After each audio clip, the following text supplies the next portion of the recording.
Yes, all of you. I see only one response. Okay, so good evening. Good evening. Great. Great. So welcome back, everybody. I think this is the last day of our session, so we'll try to do our best again. So let's continue with the session teams. Just for a quick recap, I think we were working on the Docker yesterday completely, right? So we tried understanding about how to run the Docker containers from a Docker image. We have two ways. One is in interactive mode, one is in a detached mode. We ran it, right? And we did understand about various container lifecycle like stop, start, restart, kill, right? Create and everything. Now, apart from that, we also looked at various things about the container, like inspecting the container to know more details about it and know the IP address of the container. Along with that, we also did Docker logs and Docker stats, so Docker exec to perform various operations against a container. That's the first part. We looked at it, and after that, we also jumped onto preparing our own Docker images, where we try to understand that again. We do it in two different ways. One is in a manual process, which we call it as preparing a image from the container changes. And the second method was to do it in an automated fashion, writing a Docker file.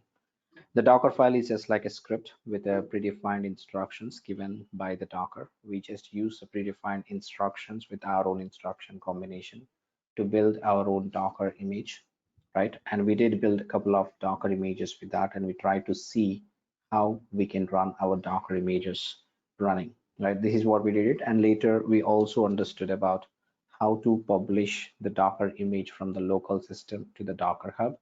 So we created an account, right? We had created a repository in the Docker Hub. We logged in from the command line and we retagged it or created an alias name for the original image, and we pushed our image from the system to the to the Docker Hub again. Now later we also understood we will pull the images from the Docker Hub, our own account or various accounts accordingly. Now, apart from that one, I think we also discussed about a production scale environment like a Docker Swarm cluster. What is a cluster, and then what is a Docker Swarm cluster? Along with that, how do I prepare my Docker Swarm cluster by initializing a manager node and a couple of worker nodes on it? How do I deploy the containers in a clustered environment, right? We give the instruction to the manager, and the manager would, deploy the containers onto the various things accordingly again. So these are all the things, team. I think we all done it yesterday. And at the end, we also understood various features of the Docker Swarm, like desired state, load balancing. Along with that, we also see the scale up and scale down feature. So we have seen various advantages that I would gain automatically whenever I go for the container orchestration systems. Now, once you have done with all these things, I think we also did a comparison with the Kubernetes at the end. We tried understanding about how Kubernetes is a little bit different than the Docker Swarm. So both are for the same purpose, for container orchestration only. But Kubernetes is an open source and which is a very widely used tool, right? Which is having a very good community support. In fact, a great community support. And you know that Kubernetes will help us manage a stable applications in the things accordingly. That's what all we do it. That's what we understood, team, completely about the Docker Swarm, right? So I think this is all we did it yesterday, team, completely working on the Docker on a full day, right? And today we have a couple of more tools, team, to cover. We will be covering on the high end about monitoring part, right? Monitoring is basically the essential thing when you deploy or after you deploy application into the production. Along with that, we also have something called as logging. Now here we'll be discussing about Splunk in brief. Now here we'll be discussing about Nagios in briefs. These are the two tools that we will be discussing today on the high end, how they work and what is the purpose of each tool. Now at the end, I'll show you a working CI/CD pipeline, and I'll give you the guide how do you build that. You may go ahead and then try it yourself, and if you get any problem, you can always reach out to us. So that's what I can tell you, team. This is the agenda for today.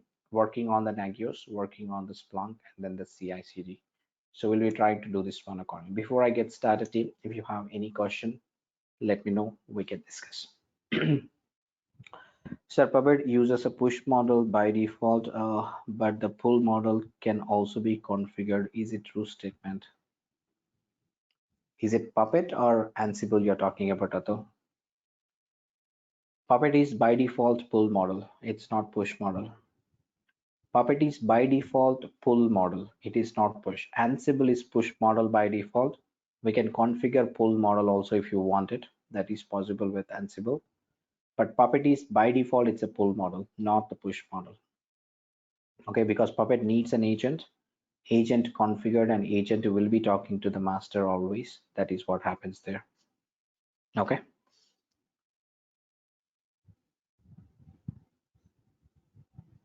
In my documentation, are you sure? Puppet here under this one. Where did I write that? Master agent. Here you just have the instruction.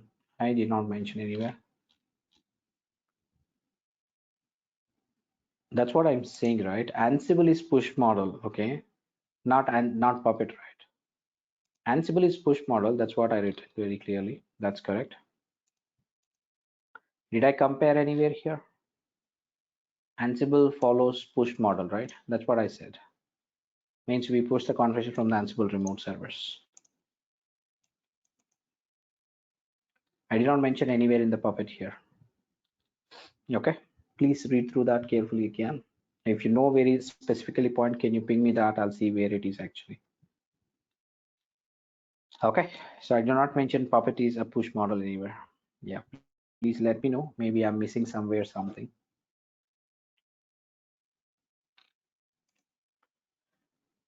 Okay, so anyway, we'll look into it. In the meanwhile, I'll start with the today's session, right? We will look into it at the end of the session also. That should be fine. Meanwhile, you prepare. I mean, where it is, show me. We'll do it at the end. So let's get into the session, team.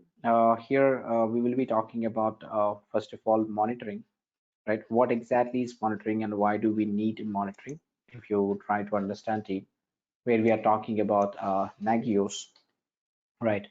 Nagios is a monitoring tool, we call it. A monitoring is nothing, it is nothing but identifying an issues in your infrastructure before the end system or before the end user reports to you, basically, right? Which means that, team, try to understand that we have done so far, right? We have done so far the Git or whatever it may be, and then we build our application. We know the configuration management can be used to build our infrastructure completely or make any configuration changes across our servers. Then later we tried understanding about containerization. Now with all these things, team, we understood that the development part is completed. Now with all the tools that we learned with the build process, containerization, container orchestration, and configuration management, using this we will doing the operations where we will be delivering application into the production environment. Okay, consider that your application is deployed in the production. Now it's our responsibility to ensure that this application is available for the end user, right? Available for the end user end to end, or whenever it is accessing at 24/7, he should not be seeing it. Now in other words, he will be using it. If he faces an issue, how would I come to know? Or let's say that if my application is running in 100 servers, how do I ensure that all the servers are healthy, and all the servers are healthy, and all the servers are not causing any errors or any issues at all the time in 24/7, right? How would I validate the things on the 100 servers? That is where, team, we talk about monitoring. So monitoring tools are to the rescue here, we call it, right? We set up a monitoring, which means that we ask the tool to go to each and every server in your production environment, especially, and we ask to check the service, right? Okay, is this good? This space is good. Okay, good. Is the RAM is good? Means RAM utilization is good. Okay, it is good. Is the network is good? Yes, it is good. So it will go there and check whatever you ask to check it. By default, it does not do anything, but you have to tell the tool what all the things that you would need to monitor on the target servers, right?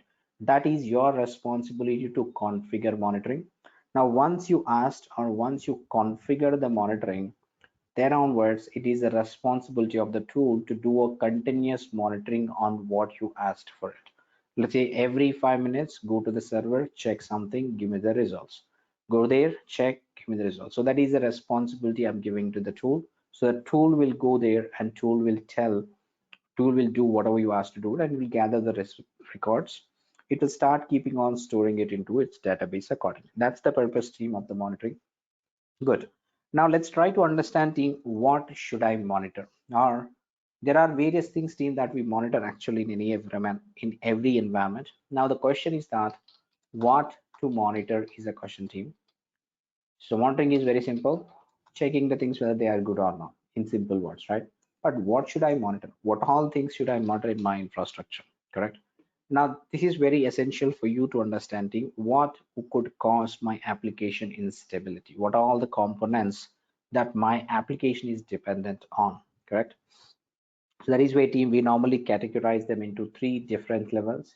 One is called as your system level monitoring, right? Now we after that we call it as service level monitoring, and after that you call it as application level monitoring, right? Now what all these three things, what all the things which I fall it under this particular category team, if you try to understand it, when I talk about the system level team, which is nothing but starting from the underlying hardware level, right? So you put up a hardware like CPU, RAM, this space, or hard disk, whatever you purchase it, the entire hardware you put up together will become a server for me or a system. Now, whatever the things that are combined together, right, whether the powered up or not, first of all, right? If I want to check a server is available, I would normally ping. So we will start with the ping of the server. Now, sometimes ping may not be, a server may be up, but the ping does not work because of the network issues, which means that are the server are in the network, am I in the same network or not? So you must be checking the networking devices are working fine, such as router, switch, right? These are the ones which enables the networking between all the computers, or even let you connect to the servers which are there. Without a network, I will not be able to connect. Similar to that, I have a internet, so I'm able to connect to my AWS servers, right? If I do not have a internet, can I connect to my AWS servers? Not at all. That is not possible. Which means that how am I getting the internet in my home? I have placed a router. The router is connected to the ISP, and ISP is connected to the domain names. Now that is how the request is going through the internet for me. Now that is why team we say that these are essential devices that must be powered up and they should be working absolutely fine for me. If they work fine, then only I see that I will be able to reach out to any server. Good. Apart from this one, once they are all good, I log into my server, CPU, RAM, disk space, swap usage, right? IO, right? So there are many things, team, that we do it at the OS level. Your operating system services should be running. There are many services that should be available for me, which are OS level services to ensure that our operating system is good or working fine also. Because if my operating system is good, then only I can go on run my services on top of it. Correct? Now this is at the system level team. There could be a few more things also, but this is on the top level that you must understand that at the server level, I must monitor this one. Now, once you good these are, once you feel that these are all the good, right? Now after this one team, we want to ensure that the tools that we use it to run our application again, such as here, web or app servers, we call it, right? In the Docker world, we have a Docker service to be running it. If the Docker service is not running, I cannot run the container, right? That's how you need to understand. Now, is my container running? First of all, container is also process that also need to be running, right? As a process or a service that you do it. Along with that, these are essentially the application components that I'm talking where you are running the application. But what about the database, right? Does my application depend on the database? Yes, it is. So database servers should be up and running. If database is also not running, that would impact my application functionality, right? So along with that team, your application is dependent on various other things in the same network, right? Same thing, which enabling application for the end user. You would need a load balancers to be running, right? Load balancer is also process, that should be running on the servers. So you have to load balancers. Now you have a DNS servers to reach to a DNS names, domain names for it. And along with that, you have email servers. If your application sends the email, anything. So likewise, team, you have LDAP servers or Active Directory servers. So there are many components in your infrastructure, team. You must understand this. Your application is not running alone. We are in a distributed architecture. We are in a loosely coupled architecture. We are in a decoupled architecture. If you remember the n-tier architecture, right? N-tier architecture, which we discussed on the day one, if you remember it, we have n number of tiers, n number of components running in different sections. All of these are collaborating or coordinating to ensure that the end user having no problem.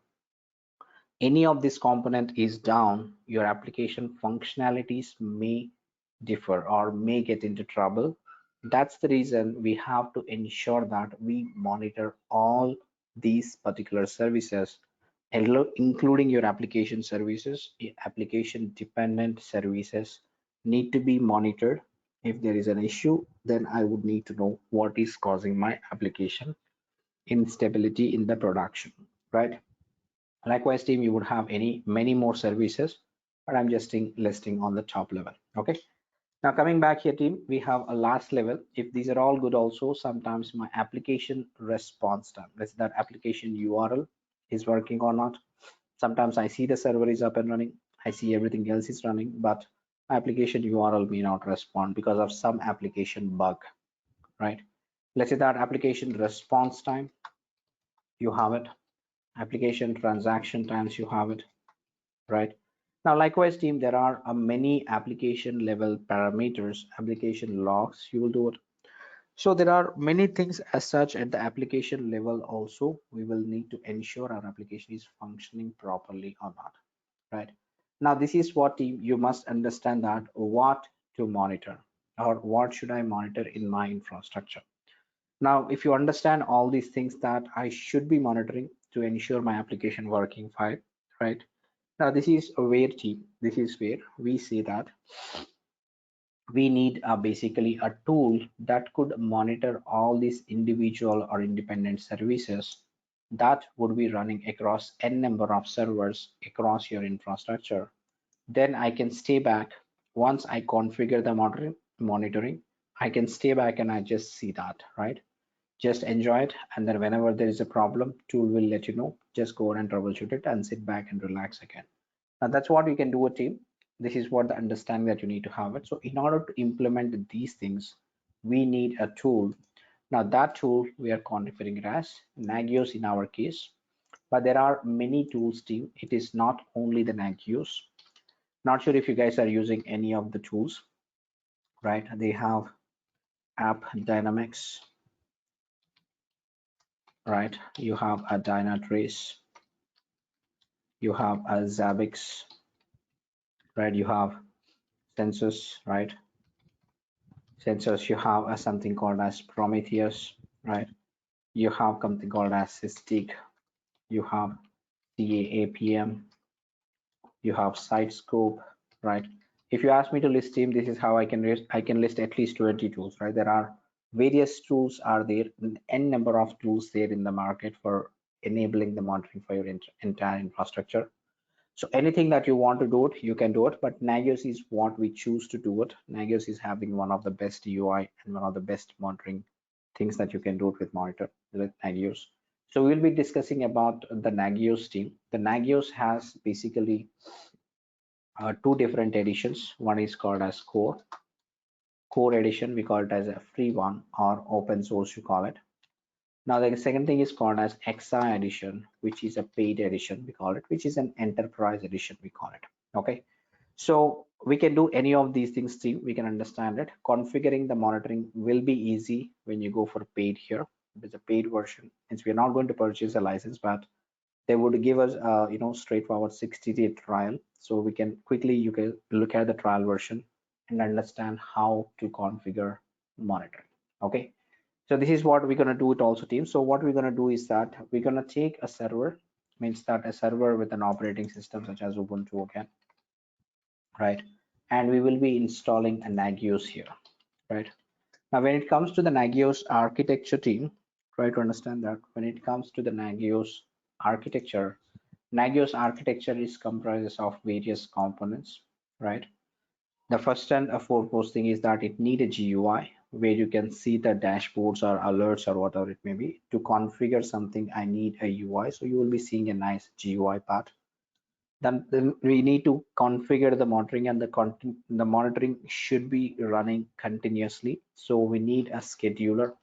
So we'll schedule it. So the scheduler will run the monitoring continuously at a particular interval of time, like 5 minutes or 10 minutes or whatever the time you want to configure it. It will run in that way.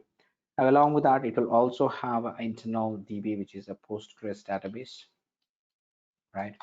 Means that whenever Nagios is monitoring team, it will collect, or it will keep on collecting the metrics from the it will keep on collecting the metrics from the target server. So it will store the entire metrics into a database, so that you would normally have a historical metrics, which means that if I want to know how many times my server went down in last 1 month, I can quickly look at the data and I will be able to populate the nice data there, generate the reports, showcase that in a nice graphical format that management looks at always, right? All those things are possible here.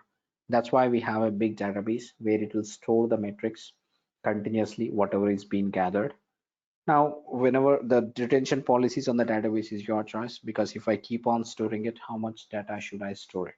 How long should I store it, right? All those things need to be taken care accordingly again. Now, of course, finally, we also need a notification management, right? What do you mean by notification, right? Means I'm doing all this purpose because I need to get alerted. Alert in the sense that should get an email or anything that should be notified to me whenever there is a problem occurring in my infrastructure. Whenever the tool identifies a problem, it need to immediately notify me. Where it can notify me, whether it should call my mobile or send me an email where I can watch my emails regularly. So that's why we do. The notification system will help us send the emails, or send a pager also to your mobiles. That is even possible. Okay. So these are the main core components of your Nagios server team, we call it. So when I install the Nagios, this will be there by default. All these. Now this server is called as your Nagios server. Now, once you have this Nagios server in place, right? Now it's responsible Nagios server to monitor the target system. But I need to write the monitoring configuration here. Consider that you may have n number of servers, right? Now, how the Nagios can monitor the target system, right? How the Nagios can monitor the Nagios target system. It has to talk to the system team, for which it needs an agent to be running it. Unlike that one, you need an agent here, which is called as NRPE, which means that NRPE is just an agent team. It is a process that runs on the target servers. Let's say that these are my production servers, right? Prod servers, I call it. Now, where I have n number of prod servers, now where I'll be installing an NRPE agent, that is mandatory on every node which you want to monitor through the Nagios. There must be an agent installed. Once you have agent installed, Nagios will give it, okay, this is the server, you can talk there and then grab the metrics. That's what it is going to do. So it will talk to the agent, and agent will execute the instruction given by the master. Agent will collect the metrics and will post it back to the Nagios server for the historical metrics and creating dashboards and reflecting the dashboards accordingly. Now, this is what team you must understand about it, how Nagios functions, or this is simply we call it as Nagios architecture also, right? Nagios architecture, we call it. Now, this is what it is, team. You can understand about it. NRPE stands for Nagios Remote Plugin Executor. Okay. So that is an agent that runs your plugins. What are these Nagios plugins? Are nothing but the Nagios commands that it would run to gather the metrics of the target systems. Sujata. Okay, so that is what it is. Now with this understanding team, I think we can go ahead and set up the Nagios server, and we'll try to log into the server, and we'll try to understand how it looks like. Or before that, I can quickly walk you through this particular PPT also. We have, I think this is what I mentioned mostly in the PPT also. You may look at it, Nagios Core and Nagios XI. So Nagios XI is the most powerful and trusted network monitoring software on the market. Nagios XI extends the proven and enterprise-class open source components to deliver the best network and server and application monitoring solution for today's demanding organizational requirement, we call it. So this is what Nagios XI tells team. Of course, Nagios Core also does a lot of things, but it does not have a lot of features that are available inside the Nagios XI since it is an open source. Okay. That you can understand team. And coming to the features of the Nagios, we already discussed about it. Simple plugin design that allows the users to easily develop their own service checks, which means that team, as I told, Nagios checks the things using a predefined plugins. We have it, and we also write, or we can also write our own plugins to write the monitoring or customized monitoring for our service accordingly. So all these things can be done. There are many other possibilities also. You have it, right? So monitoring the entire IT infrastructure, spot the problem before they occur, know immediately when a problem is arised, share availability data with stakeholders, right? Plan the budget for IT upgrades, right? Reduce downtime for business losses. There are many things that can be done. So Nagios has the key concepts like a colored area concept again, green, yellow, red, right? Okay, warning, critical means looking at the colors will make us understand better than looking at the data always. Red is always danger for us. Amber and this one we follow everywhere accordingly. Nagios performs the analysis or display we call it, check using external commands, plugins we call it. Various possibilities of remote checks you have it, possibility of passive checks. We'll discuss about all these things. Web interface plus the notifications, you have everything that is needed to make your infrastructure stable and available always. This like you can look like this is like architecture data reaping where you see the scheduler plus GUI and everything. That is the database called, and the notification system that you have it, with which you will be able to send the notifications to anybody. Right, so this is what you do it. And just to understand this team, consider that I'm installing the Nagios server. Nagios server does the the active check we call it, which means that it can Nagios server schedule something onto the server that becomes a active check. And we also need an NRP server with an RPE where you can run all those things. That's what we call it. Now once after you have this one team, we can say that we can send the notifications to the contacts or a contact groups, whatever you want it, right? Based on the time period, based on the commands, you can definitely send commands, everything here. Now coming back here, we can also group the services or servers or contacts so that we will have a group of servers getting a notification or group of servers to be configured for a project level things. A single Nagios can be used for multiple projects by grouping the servers at the project level again accordingly. So this is the advantage that you would get it. Now along with that, you see that here we already understood what is an active check. When Nagios schedules some check on the target server, that is called as your active check, for which I need an NRP to be running on the target servers, right? Now, if you are looking at team, there is a passive check we call it, which means that there would be a third-party tool, right? There would be a third-party tool which actually gets the metrics from a server, right? Let's say that I wrote a shell script. That shell script is gathering the metrics of system, whatever it may be. Now, the shell scripts can post the data, what it is gathering to the Nagios server. In this case, Nagios is not checking it. Instead, it is dependent on the third-party tool, such as a shell script. So when Nagios gets the data in this format, we see that it is a passive check, right? It is not a direct, but it is a passive check, we call it. We are dependent on the other system to get the data, then notify some people accordingly. So this is also possible. Passive checks are also possible, which is just to say that Nagios is extendable whenever you try to implement it. You do not need to delete an existing tools directly and replace it with this. You still can do this one accordingly. right? So Nagios definitions team, we normally go for host configurations, like the system configurations, and the services configurations can be done, services that need to be monitored, contacts to whom to send the alert notifications, commands, the way Nagios runs the things on the target system, time periods, when to monitor, when not to monitor, when to not monitor a system.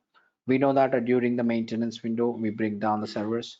During that, I know that the servers are down, then why should I send notifications? So we will disable the monitoring. So that is called as a time period team, within which whether should I monitor the system or should I not monitor the system. This is what all you need to understand about. Okay. And finally, you have event handlers also, the dynamic way of handling the event which are occurring in your infrastructure, right? This is how the host definition looks like in the background. Means if you use our open source tools, like you have to write this configuration team. And if you are running as a monitoring, what do you call monitoring engineering team, you are responsible for the Nagios administration, then you might need to understand this code so that if UI is not working, we can configure the monitoring from the backend also. You're just mentioning that the syntaxing properly here, define host name you do it, alias name, address of that, where it should send the alerts, right? How many times should I check it in case of a issue? Check period, right? Notification interval and the notification period. These are all the values we need to mention accordingly. That's how the host looks like.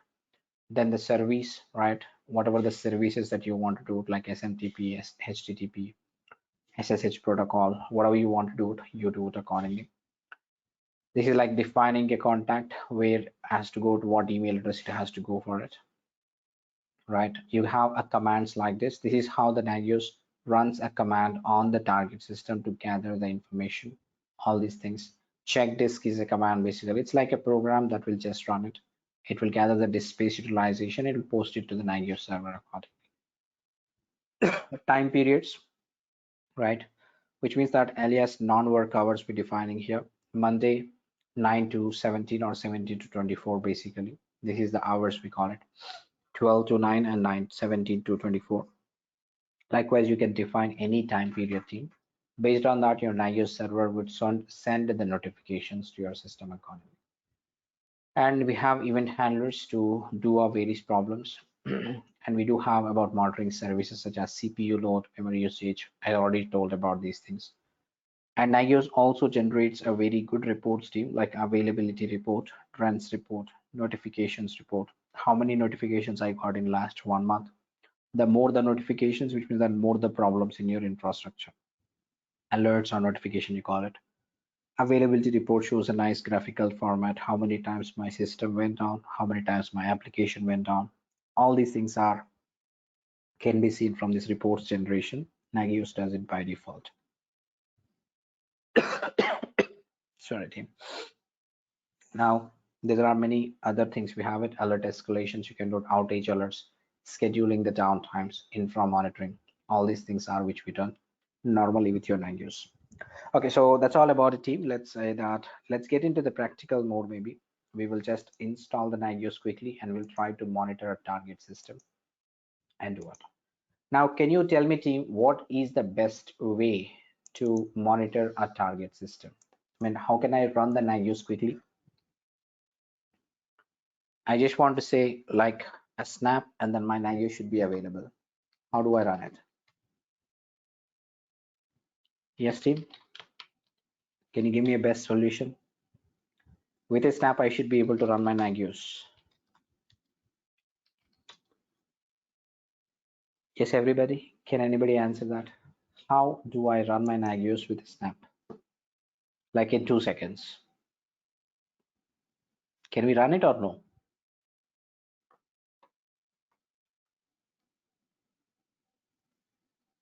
Yeah, Nagios XI. How? Yes, Vinay. Thank you so much. I was looking for that answer. Correct. We're gonna run the Nagios XI, Atul, but I want to start the Nagios server. How? We understood yesterday, team, that is containers. Containers are the best way, right? So you containerize the application. Once it is containerized, you can just run it, right? run the container, your application will be ready, right? That's what we understood yesterday. So let me go with this. You have the various images available here. Now these images are available under my Docker Hub team, right? Let's say that hub.docker.com. I prepared a containers team. I prepared or containerized my Nagios server. So I just run the server. So I will just Nagios server, and I should be able to see everything running. I'll go to the Nagios repository here. Now I'll see that there are various versions of my Nagios is available team. The latest is 5.5.6. I'll just clone this. I'll pull the image first of all, and I'll run the container. Sorry. This is where I have it. Just need to run team. I need to have a Docker installed here. So I think I have a Docker installed. So let me run this. Docker pull and DevOps Nagios XI. I'm just running it. That will download the image first of all. Then once we have the image downloaded, we will go ahead and then we'll start running the container accordingly.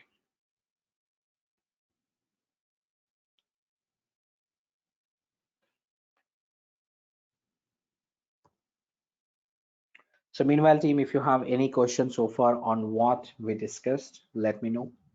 We can quickly look into it.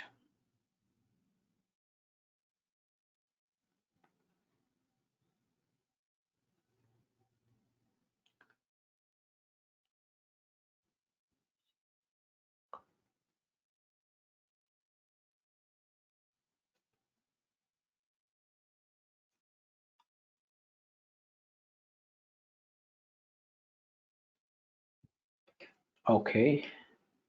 Oh my God, no space left on the device. It says that the image does not have team. Let me see that I have images or what. Docker image less. Okay, there are various images team. Let me remove the images. My disk space is full team. What is the other way to install the Nagios? I have tried with commands. What commands have you tried, Atul? What commands have you tried? Right. So there are ways that you install it, of course. If you need to install directly on a virtual machine, you can go with the installation instruction which are provided by the Nagios. I think the space is getting full team. Let me remove this Docker image rune. I'll do it.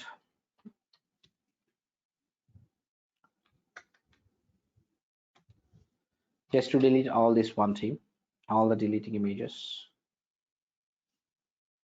to rune-a. I'll put. I'm just deleting all the images team at once. That the Docker image prune will delete all the images that are on your system. Okay, I got cleared with space now around this one. So df-h. Okay, I have good right now. So let me run the command. Do you have the list of commands that you followed?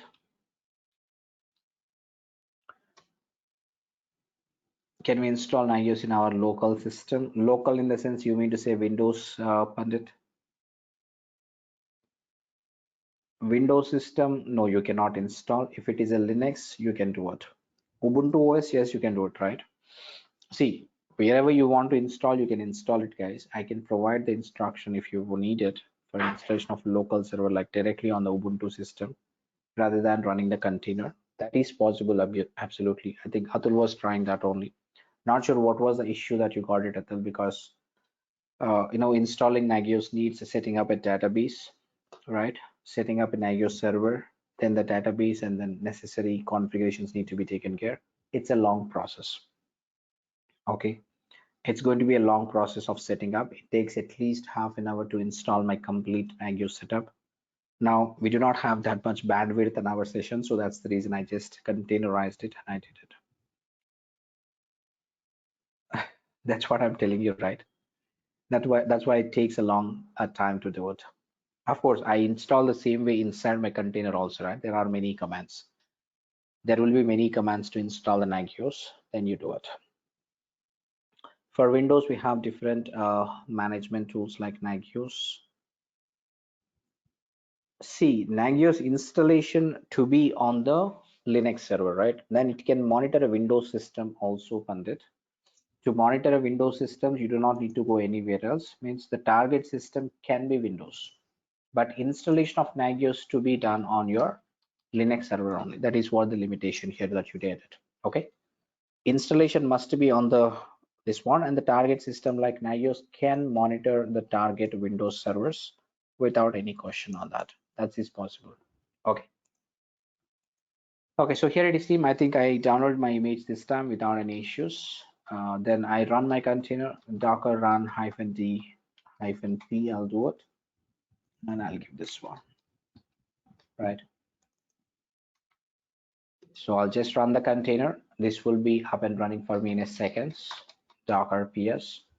Now I have my Nagios container is running, which is 32770. So let me access that one. I'll get my system server IP address in here. Okay. 32770. Right, here you go team. You can see that welcome to Nagios page, Nagios XI. So access Nagios XI here. It's very important for that to understand it. Installation can be, somebody provides instruction, I can follow the instruction at any point of time. It is necessary that you need to understand how to configure monitoring. So this is where team, you can see that it is asking you to set your time zone. I'll set it as London. I'm not in London. I'm not in London though. Right, I can update the password here team. Default password gives you something else, but just update the password here to whatever the password that you wanted, and full name you want to keep it something, you can keep it like that. Okay, and let's say there a finish install. Now once you finish install team, it is going to set that up quickly, and then later we will start monitoring the target system. Okay.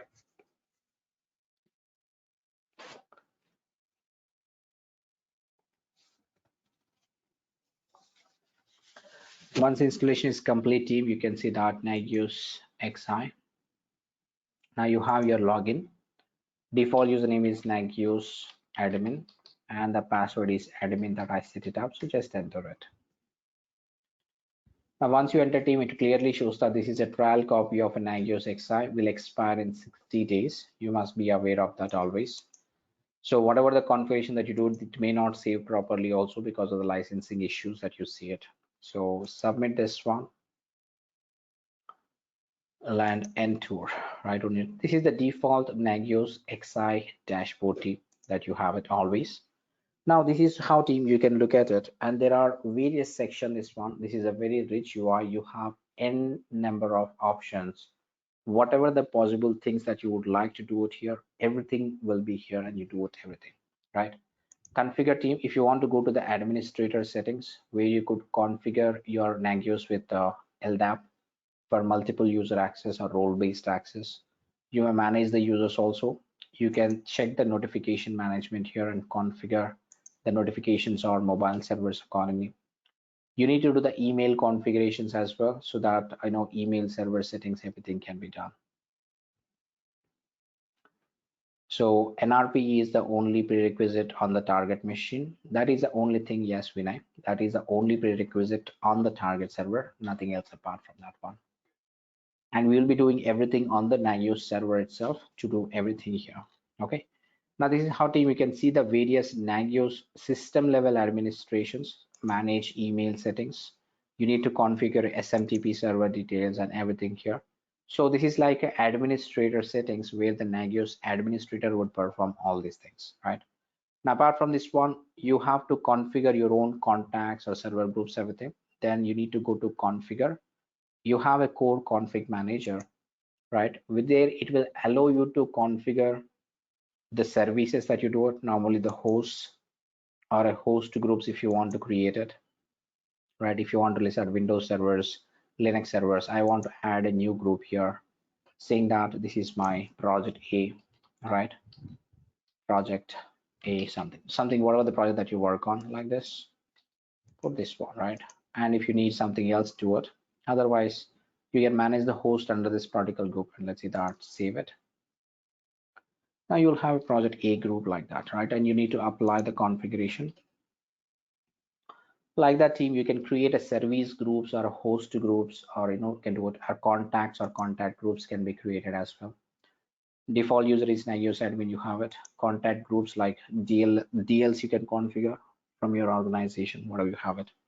Along with that, you have time periods where I can define my downtime windows and everything accordingly. US holidays, work hours, none, Nagios admin notification times. You have multiple default things. You can configure anything as you wish again.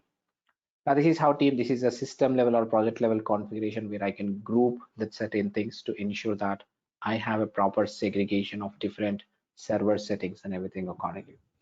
Now this is about a configurations team that you do it. Nagios also gives the pre-default commands here. You can write your own commands also. Means how Nagios is checking the server metric is that Nagios comes up with the default Nagios commands. These are also called as Nagios plugins, in other words, right? So these are the ones team that will be executed on the target server to validate few things, right? Whatever you ask to do it, Nagios comes up with the default many commands. Check local disk is a command. Click on this, it will show you what command it is doing it, right? Basically it provides the arguments, it will take it from the configuration that you do it. So this is how team you can see it, all these things you have it. These are all the plugins that you see it, whatever you have it here, n number of plugins like this. So you can configure your own plugin or a command also team. Means if there is something you feel that it is not available, you can put your own command, whatever the command that you want to do it. And let's say that it's a check command and save it. Now this command can be configured as a runtime for me on the target system again. So now I just would run this command for you on the target system and it will generate the necessary result for you. Now that is how team you can see that you can customize everything that you want to do it first of all, right? If there are any dependencies, everything you can do that also. Now this is just like a configuration parts team. Once you understand this basic configuration that you do it before you configure or monitoring for your system, that we do it, right? Now once you do all these things, finally we go on configure monitoring for a target servers, right? Consider that way team, again Nagios makes our life a lot easier. You do not need to worry about anything. Nagios gives something called as configuration wizard. A configuration wizard is like a template. It's like a template using which you should be able to monitor anything on the target systems, or any type of a targets can be monitored with this form. Okay, so like it's one, you monitor Amazon EC2 instances, S3 buckets, right? You have Google Cloud or Azure Cloud, anything that you think about monitoring from the Nagios, all these things are possible, right? You can configure email delivery servers, Exchange servers, FTP servers, like different things which I was talking about, LDAP servers, networking devices. You have for everything, there is a template which is already pre-created for you. So it will make your life a lot easier for configuring your monitoring so easily. All these things makes your life easier. For example, if I would like to configure monitoring for a Linux server, right?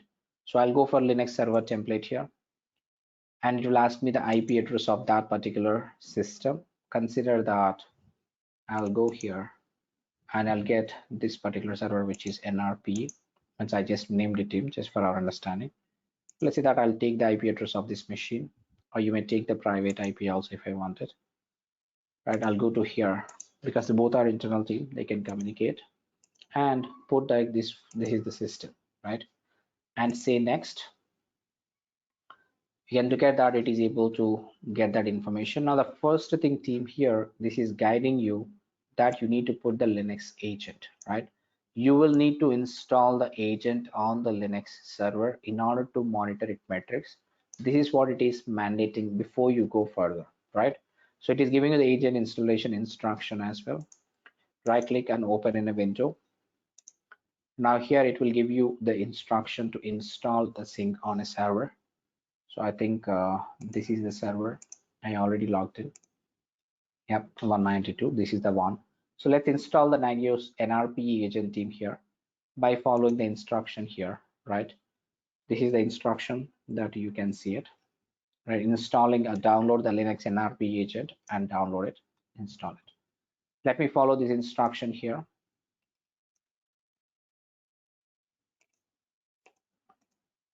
I'll just run these things. It will download it,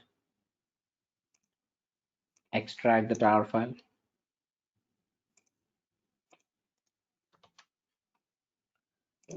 go to that and run the script of which it is asking you to run it.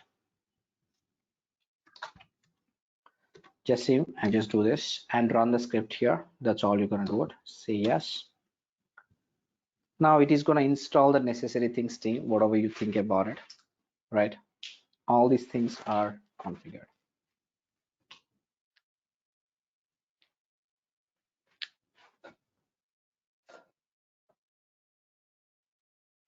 So once this is installed, team, and we will go ahead and check it, what exactly it looks like there. So here it is, team. Meanwhile, let's try to understand while it is installing it, right? While it is configuring the things here. Let's go here, team, and try to understand that it is asking about the server metrics. As I was talking about the system level metrics or server metrics, we call it. Ping it is going to check it, right? APT updates. If you do not want it, uncheck, team. By default, it is telling that these are all the things that I'll be monitoring on the target server, right? By default, Nagios is configuring these things for you without even what are those things also. Nagios is that I can monitor all these things, right? Now let's start a swap or a load usage. CPU statistics. This is a warning threshold, team, and this is called as a danger threshold. Means whenever or before even CPU reaches 100%, Nagios will try to let me know that so I can fix the issues immediately before even the issue occurs. That is the main purpose of this one. Memory usage, swap usage if you need it, right? Open files, users, total number of processes, disk utilization, whatever you do it. You have multiple disks, you can configure it. If this is not sufficient, you can add a row, right? You do whatever the settings you wanted. Once this is the system level metrics are done, we go for the services. Services like SSH, cron, Apache 2, or let's say that I want to monitor my Docker service on the system, right? Let's say that Docker service, right? Now all these things, team, all these things you can understand about it, send mail and everything. Now this is how you can understand about all these things can be configured, whatever you want it, whatever the way you want to configure it, you configure it first of all. So we are just killing the information here. We just need to apply this. Let's go to the next. And as I told that the Nagios would do a continuous monitoring. So for continuous monitoring, we need a scheduler. So it is asking you to schedule under the normal circumstances. We normally host it for every 5 minutes. That's what we're doing it. Now, after also doing that, when a potential problem is first detected, recheck the host for every 1 minute up to 5 minutes before sending the notification. Now, this is because, team, we know that there would be some fluctuations that happen. Maybe a network fluctuation, maybe for a minute, I was not able to ping my server, but after 1 minute it was good. Right? Let's say that a CPU goes up to 90%. After 1 minute, come back to the 40%, right? Now there would be some fluctuations, team, sometimes happen because of unpredictable things basically. So what for which for Nagios sends a notification for everything, then it would be a false alarm for me sometime. So what I'm telling Nagios is that, okay, if you detect a problem, don't send me the notification immediately. You check the same problem for every 1 minute, next 5 minutes, right? Now, if you see the problem is sustained, if the problem is persisted for the next 5 minutes, means it is a continuous problem for me, then you send me the notification. So I would look into it accordingly. So that's how you need to understand this one. That's why we do it. Next. So you can see that the contact groups, if you have any, you can select it.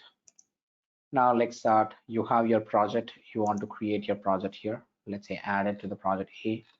Likewise, you have anything service groups and everything, you can add it. And next. And finally, team, again, don't forget to download and install. It still says it. Let's go back to the server.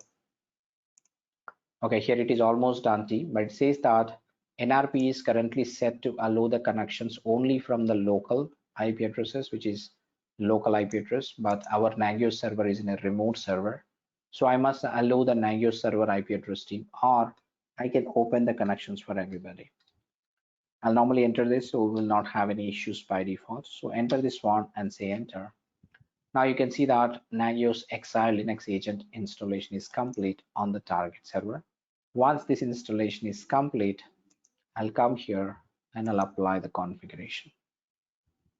Now, once I apply the configuration, right, it will start monitoring, or Nagios will start monitoring for that particular server. Go to the home dashboard.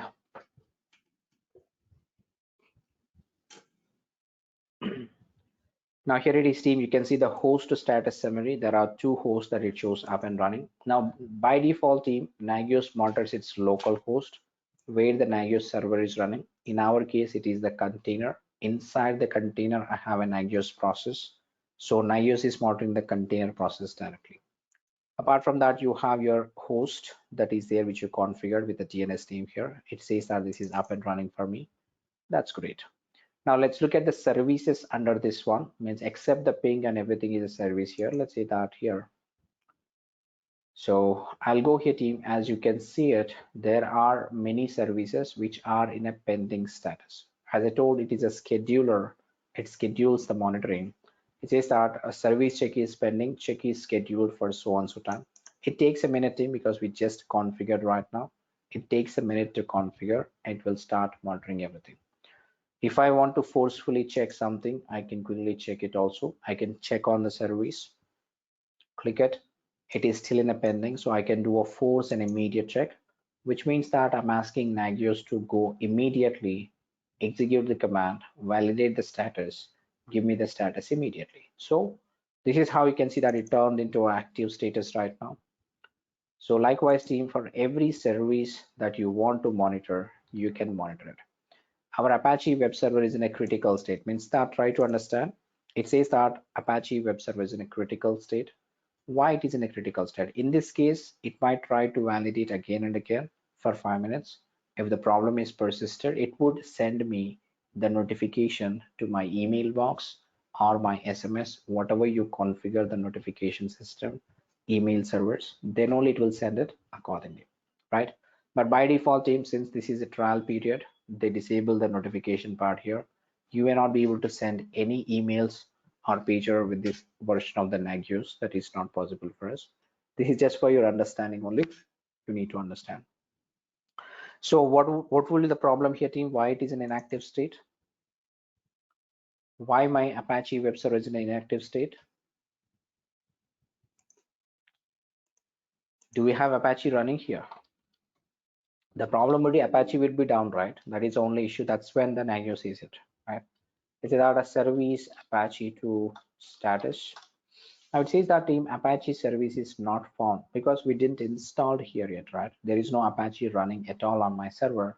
So obviously Nagios could not validate the service. Now it is saying that Nagios or Apache web server you're trying to monitor, that is in a critical state, which is not responding to me. You want to go and check it. That's what we call it.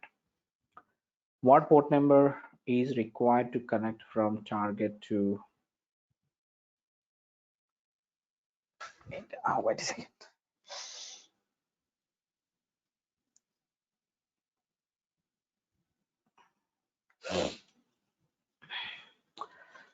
So here it is, right? So let's install the Apache team. Just give me a second, right? Service, sorry, now I need to install, right? apt get install Apache 2. Just do this one and we'll validate the things accordingly, right? So we will do it. Yeah, team. So this is how, right, you can understand about how we can configure the things. I'll just give you information, Vinay. Just give me a second, okay? Now, once I do this one, let's say that a service Apache 2 status, I do it. I can see that my Apache 2 status is running. Now, whenever it started running it, this would turn into a critical status to normal running status. Let's validate it for a minute. Most of them turned green, team, already. You can see that. So here it is. It is still in critical, but let's say that I'll go on, do a force immediate check.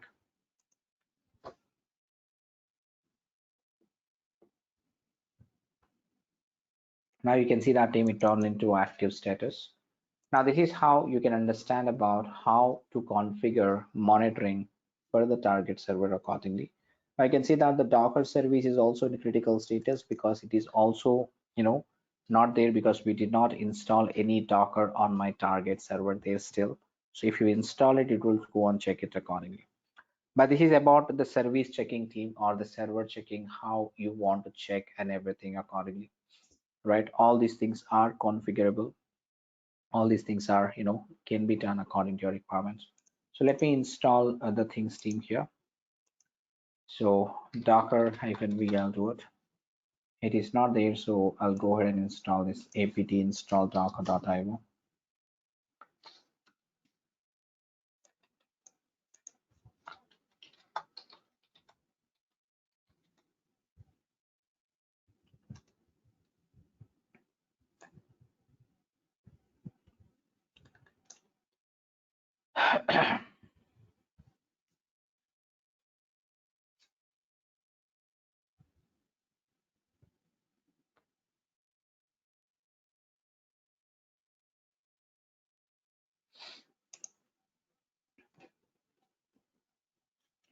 So here it is team, I think it is installed successfully. So service docker status, we call it. It is not started yet, so let's say that service docker start, I'll do it. If I start team, it would start the service and then later we can go ahead and start the things accordingly. Yes, it is running now. Now let's say that docker-v, you can do it. I can see that it is installed successfully and it is able to report the status, which would have to turn green here as well. To ensure this one team, this is how you can simply do all the things and all the things here. Now this is how team you would normally configure all the things on your system. Okay. So this is how you can configure the monitoring for a single Linux machine or 100 Linux machine. It is very easy to configure anything on the command line from the UI itself. You do not need to worry about anything accordingly. So here, so what port number is required to connect from target to Nagios server? So basically, Nagios NRP agent runs on a port number called as 5666 Vinay. That is the port number which is available for Nagios server to communicate with the Nagios agent. Okay, 5666 is the port number. Right. So this is about the Nagios team, and if you would like to monitor a URL of an application also, we can monitor it. Let's say that I'll go to configuration and configure wizards. Right, configuration wizards. I'll do it. Now here, team, again, you would have a URL monitoring, something should be there. Can see that a website URL here, right? Click on the website URL, and you may ask you to give the URL accordingly. Now, for example, let me run my application first of all, right? Not here. So let me run an application here, team.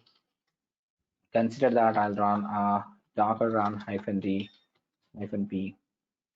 I'll say that my account team, I'll run my own application, learn DevOps sample Java app, right? Let's say that I'm not sure if it is available team. I'll say that a sample app maybe directly. We'll see if it is able to pull. Okay, it's not coming out. Let me check team if the Docker image is available here.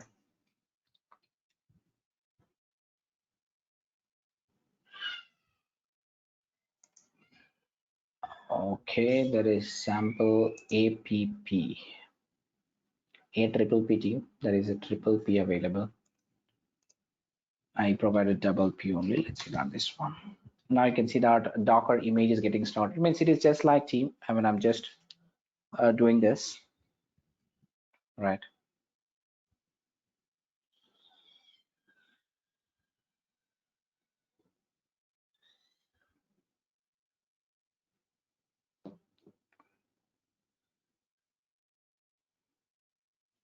So consider this one team. I'm running my application here under a container. So I want the URL for my application. Let's say that this is my port number. So here it is. I'll go and access my application, which is 32768. 32768 is my Tomcat server team. Consider that my application URL is like sample app, right? Sample app is my URL basically. Now you will see that your application is responding on the URL. So whether this URL is always getting me a 200 response or not. So I can go ahead and configure these things, team, under this one. Give the URL of the application. Say the next. Now it will follow the same instruction again, team, for you, where it is running and what URL status you want to do and everything. Say next. It will follow the same strategy. So I'll just say finish. Now, once you configure the monitoring for your URL also, team, right, for your URL also, then you will start monitoring the URL. Let's say that there is one in pending status here. Look at that. You can see that a sample app URL status, which is in a pending status. Now let's force an immediate check.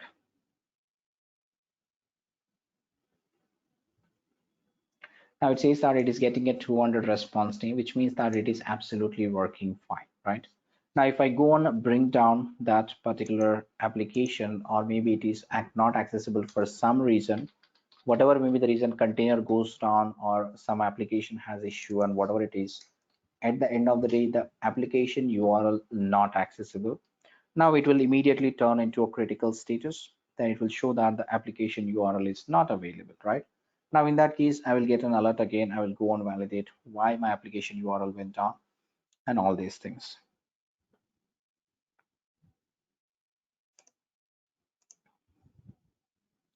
I'll do a force immediate check again. You will see that it will be turning into a critical status as the URL will not respond now. Now you can see that it says connected address and port number is connection refused. Some error, whatever it may be. In this case, we'll start sending, the start sending the notifications for you. You can go ahead and understand them accordingly. Now, this is how, team, you can understand about how to configure monitoring, right? How to configure monitoring and how to enable monitoring for your infrastructure and ensure that you always have a working environment, right? If there is any issues, and then you can get the immediate notifications also, so that we will normally able to maintain a stability of the application accordingly. So I'll stop here for a minute, team. If you have any questions, let me know. We can discuss.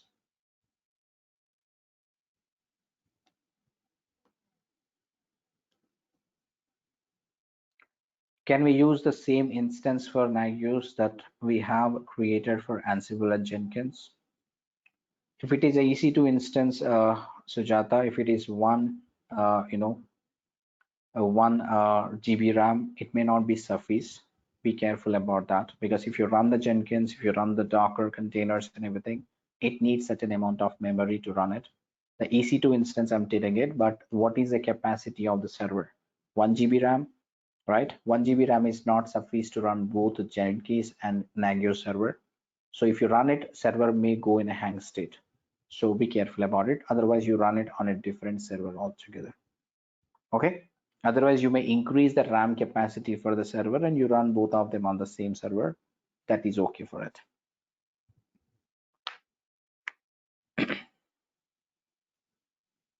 Okay. Using Nagios, we can check all the nodes all together, right? That's what it is, right? So for one node, you did it. Likewise, Nagios does the check on all the nodes parallelly. If you have n number of nodes configured, everything will be done parallelly, Pandit. Okay. Great. So team, this is all about it, about the Nagios that we wanted to cover. So if you have any questions, again, let me know. Otherwise, I'll stop here. Sometime I think maybe we'll go for a quick break for 5 minutes, and then we'll come back and we'll discuss about the next technology, which is going to be Splunk. Okay.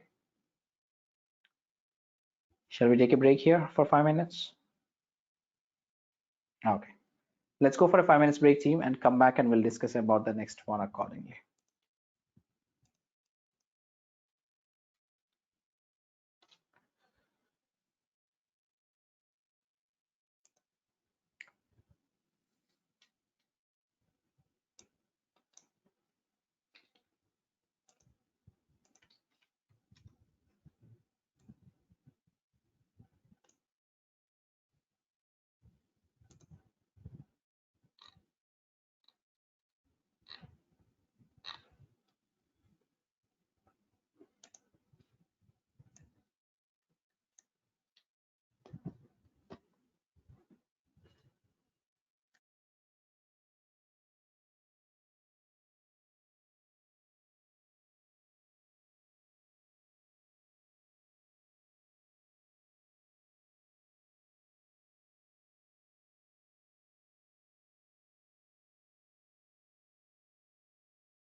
Okay, team. So I'm back. Hope everybody is also back.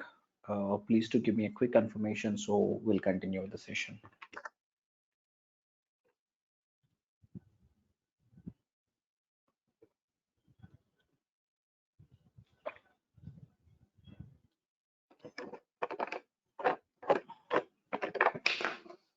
Okay, team. So I see the responses. Thank you. So let's continue and try to understand about Splunk.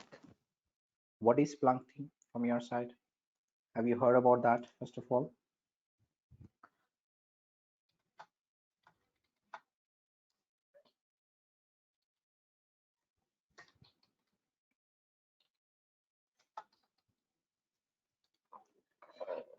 Anybody, team? What is Splunk? Did you hear about it earlier? Log monitoring. Okay. Any other answers?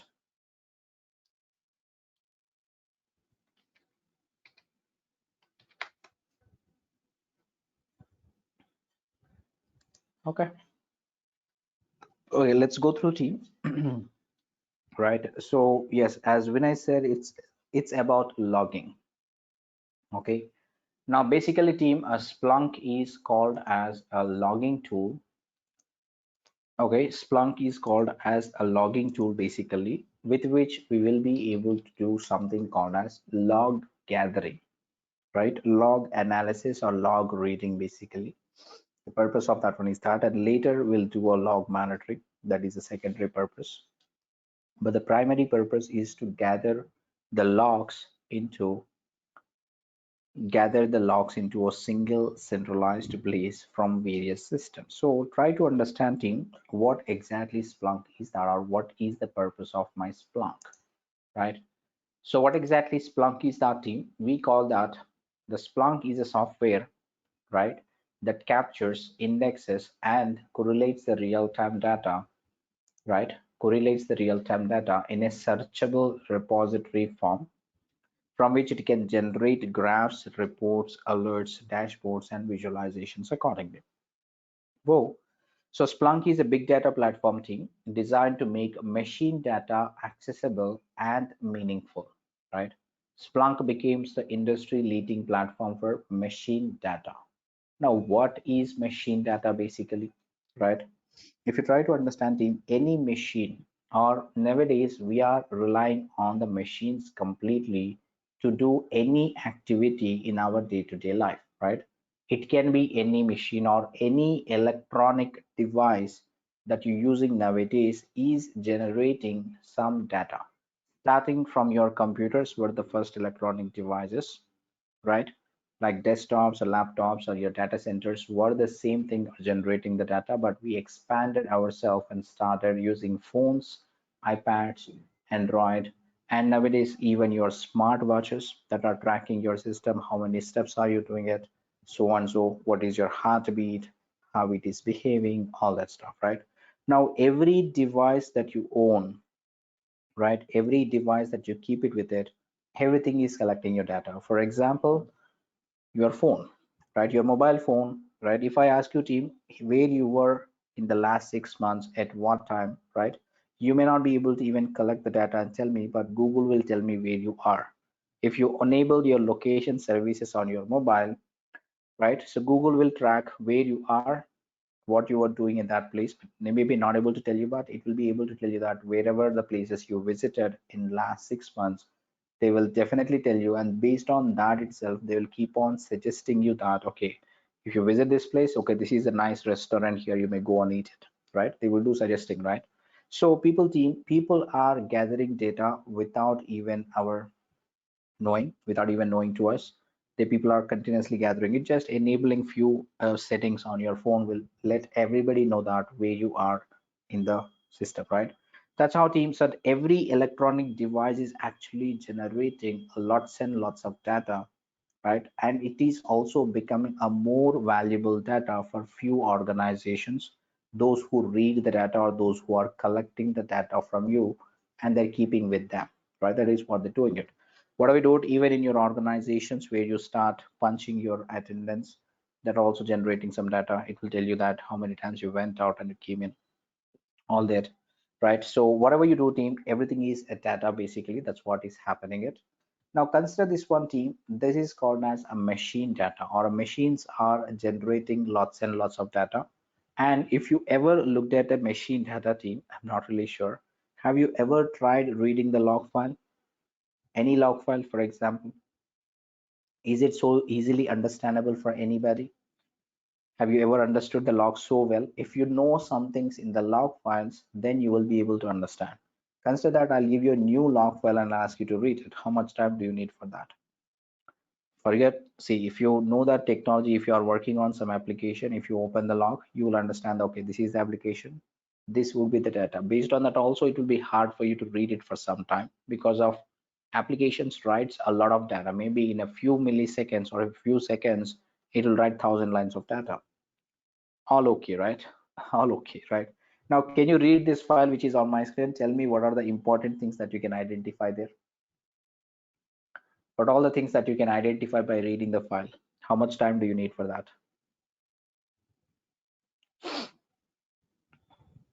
Yes, this is called as machine data. Okay, date is a very common thing, Atul. Except the date, can you tell me something? Not much. Can you see the exception? Is there any exception in that? Error? There is a second line, right? weblogic.jdbc.extension.connection dead exception, SQL exception. Okay, if I say that you identified it, do you see any order ID? Do you see any customer ID? Right? Think that this is like a Amazon website log, right? You have an order number, you have a customer number. Do you see the details there? We see, right, on the first line itself, you see that it is going to something called as acme.com, order ID so and so, failed for customer ID so and so, exception follows so and so, right? Now this is what the very important data, right? We know that who is the customer, what order he made it, what is he trying to purchase. While purchasing, he got some exception, he is not able to purchase or made a purchase. It says that there is some connection refused error, which means that it is trying to update to a database. The database is not responding, correct? Now that is what the information that you identify it after I told you, right? I see that at the bottom line, it also says that actor display name is Go Boys, follower count is equals to 1366, friend count is equals to 789. Now this is what you see it in your FB, right? Or Instagram followers, how many followers are, how many friends are there. Do you see that or not? So that is what you said. It says code at dallascowboys.com. Now this is the information, team, that you are able to read it, or if you're looking at it also, it is taking some time for you to identify that information is so useful for me, right? So if I try to read a log file with this kind of a data, team, I may end up reading it. When do I read it? I don't know. How do I read it? I don't know, but I need some information from this file, right? Now that is where, team, in order to make that kind of a data more meaningful for us, means in order to read the data for us, it will be very difficult, but we want to gather this data from all the systems, and I want to put it into one centralized place. Now I would like to know how many iPhones were sold in Amazon website in last 1 month, right? Consider that my Amazon website is running on 500 servers. The first iPhone purchase may went to 100 server. The second iPhone purchase may to 200 server. The third iPhone purchase may go to a 58 servers. Like this, whenever a customer requests, the request may floating around here and there. Whenever something goes to that particular server, the data will be written, a log will be written on that particular server. But entirely that is a simple application data, right? Now I would like to know all the iPhones sold in last 1 month. Now, first of all, I need to know that my application is running on 500 servers. I need to collate the data which is written on every server log file. Means I need to read all the 500 log files, then identify the customer ID, identify the action is equals to purchase, identify the item is equals to iPhone. Then you put all together, then you do it. How much time do you read it if I ask you to do it normally, right?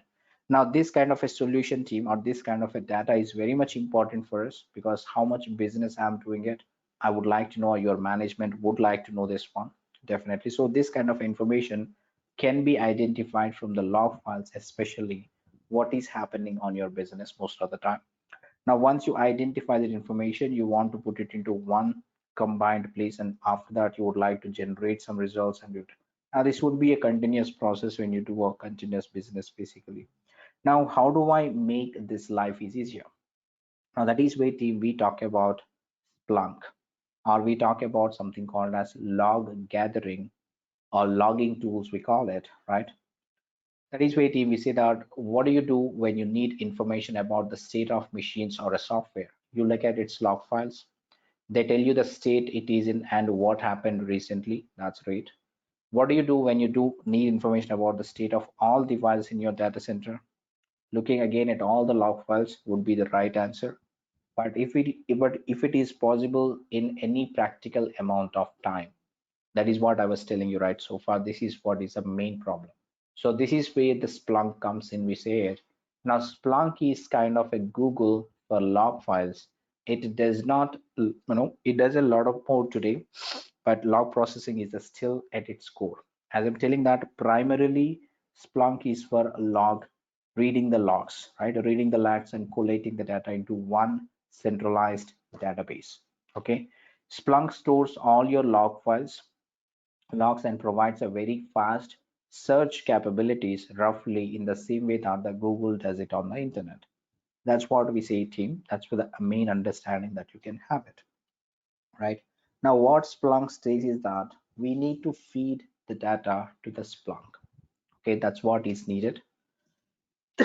Sorry, team.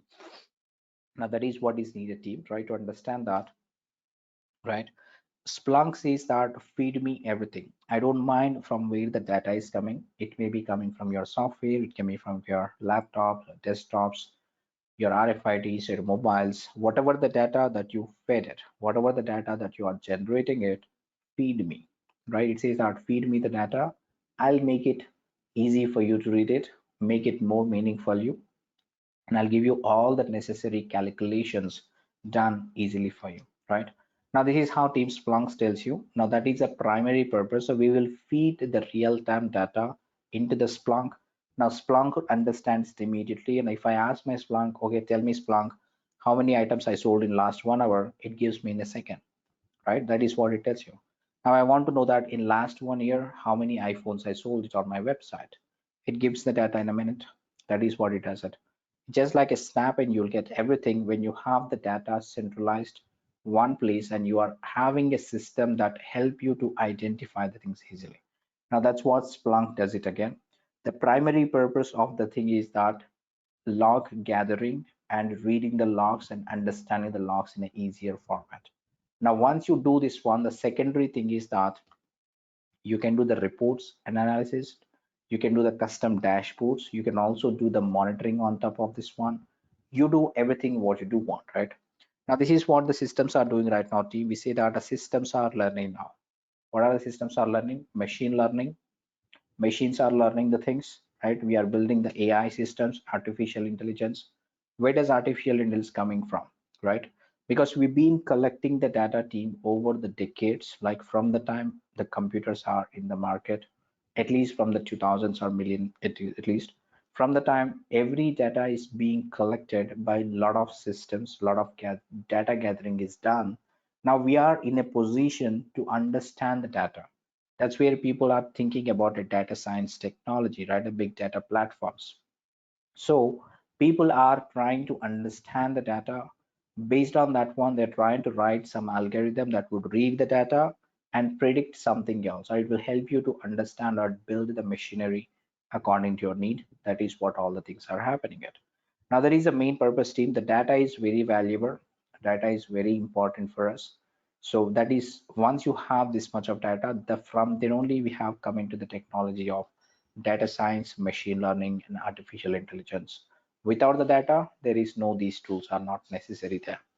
So that is the main purpose, team. The Splunk is now capable of doing a forecasting also using the inbuilt machine learning algorithms. Splunk was just a logging tool, team. Then later they did reporting, later they did monitoring, then later they did reports and some dashboard creations. Now they are doing the machine learning also integrated in the Splunk, and the Splunk can read your data, does the machine learning, it will try to understand, it will try to forecast what's going to happen in the future for your application and all that stuff. So Splunk is growing team. Splunk is a very good tool, actually, we call it. We had it good and it become very much better, but it's also very expensive tool, I call it. They charge very much to make your data read and everything is understandable in format. Of course, it is an expensive tool, we call it. It's like enterprise tool always. It is an enterprise tool only. If you want to set that up, you can set it up, but Splunk charges per GB basis, right? We're saying that we are feeding everything to the Splunk, means we are feeding the data, we are storing the data in a Splunk database. Now Splunk says that if you want me to store 1 GB of data in my database and I convert that into a meaningful format, you pay me per GB, right? So that is also very huge team. They take like $10 per GB or something like that. So consider that if you are storing at least one 10 GB or 100 GB, then you'll end up in paying so much of money to the organization. Your organization should be having capacity to play this one. If you want this the same capabilities, and there is an open source solution which is called as ELK. Have you heard about ELK? Which is called as Elasticsearch, Logstash, and Kibana. That is another that is completely open source, but actually this is one tool is doing all the stuff. There are three tools, right? Elasticsearch is a separate tool, Logstash is a separate tool, and you have Kibana is a separate tool. So these three tools together, these three open source tools together are providing the same functionalities that are provided by the single tool of Splunk.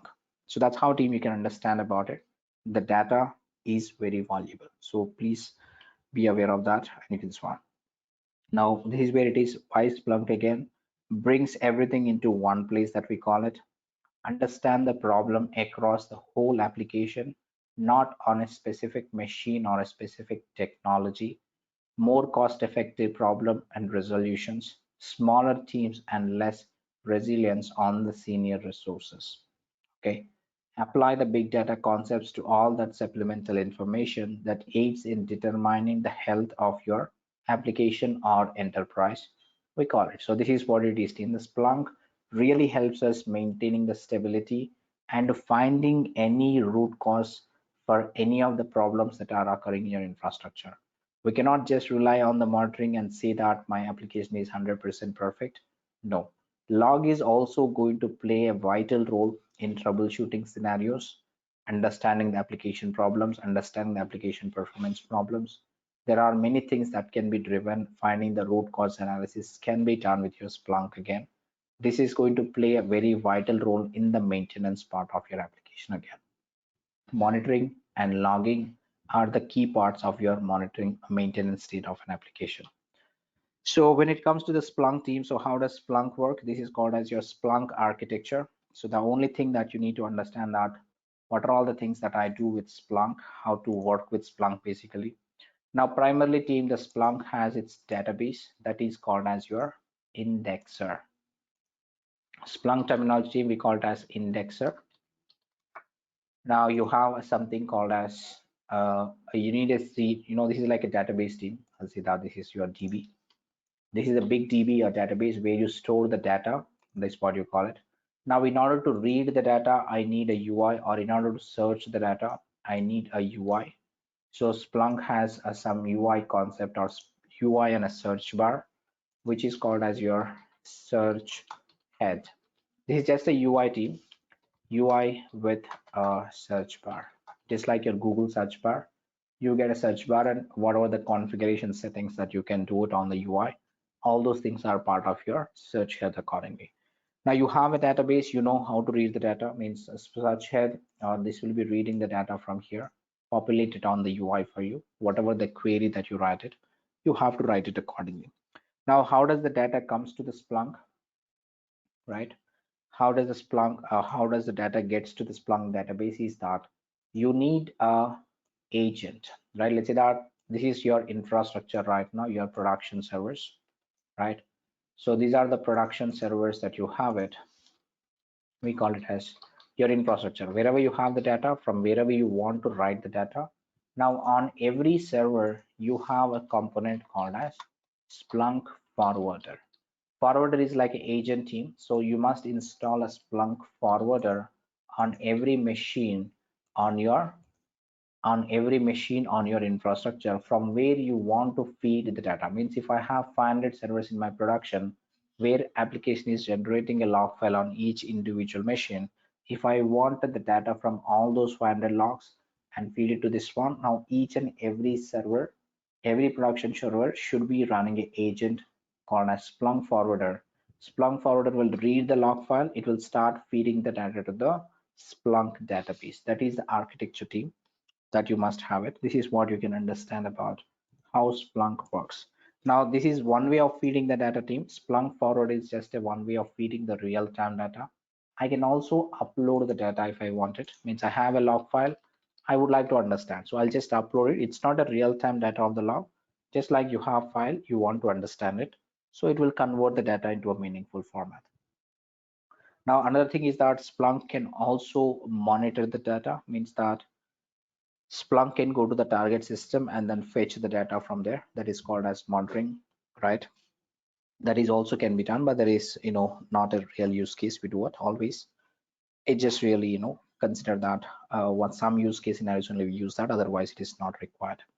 Now, this is the primary team always. The Splunk forwarder will always forward the data to the Splunk database, and the Splunk database will store all the necessary information in it. Now, if you try to understand the indexer team, or it is a database, basically we call it.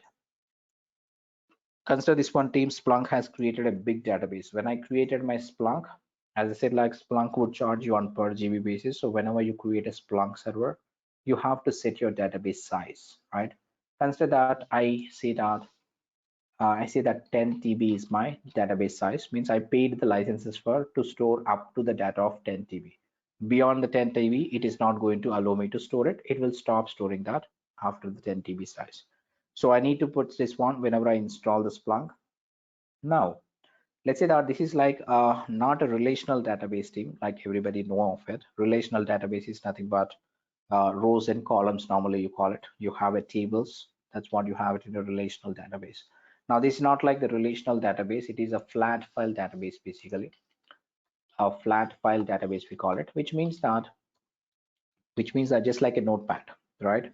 Now you dump the data, it will be there in that data. That's it. That is what it is going to do. It's just like a single file. That entire database is just like a .db file. That's all it's going to do it. And the data will be stored in the plain text format like that. So that is why it is called as a flat file database. You don't have rows, you don't have columns. It's not kind of database. It's just a flat file database again. Now, team, consider that if I want to search something in a 10 TB data size, how much time will it take it for me to return the query, right? So it will take that, let's say I'm searching a keyword called as I want to find out if there are any 404 errors in my database, right? Consider that what if I hit a 404 in my search bar, it has to search the entire 10 TB. Now that is a lot of data, so it will take a longer time to write the results back, correct? Now that is why team we call it, right, which is called as the indexer. The indexer is the actual big database you have it. Now inside the indexer team, we create index, right? Let's say that in this database itself, I'm allocating the data to 5 TB to project A and 5 TB to project B. Consider that. So there are two projects I have it in my organization. This dedicated for this both projects, right? The same name Splunk, which is project A, and this is my project B. Okay, so this is how you can see it. Now this is called as your index. Now whenever I say index team, index need to be created with a certain size again. So I allocate particularly, let's say that this is of 1 TB, right? And this index is this is a huge application, so I allocate 2 TB to it. Now likewise team, you can create multiple indexes, right?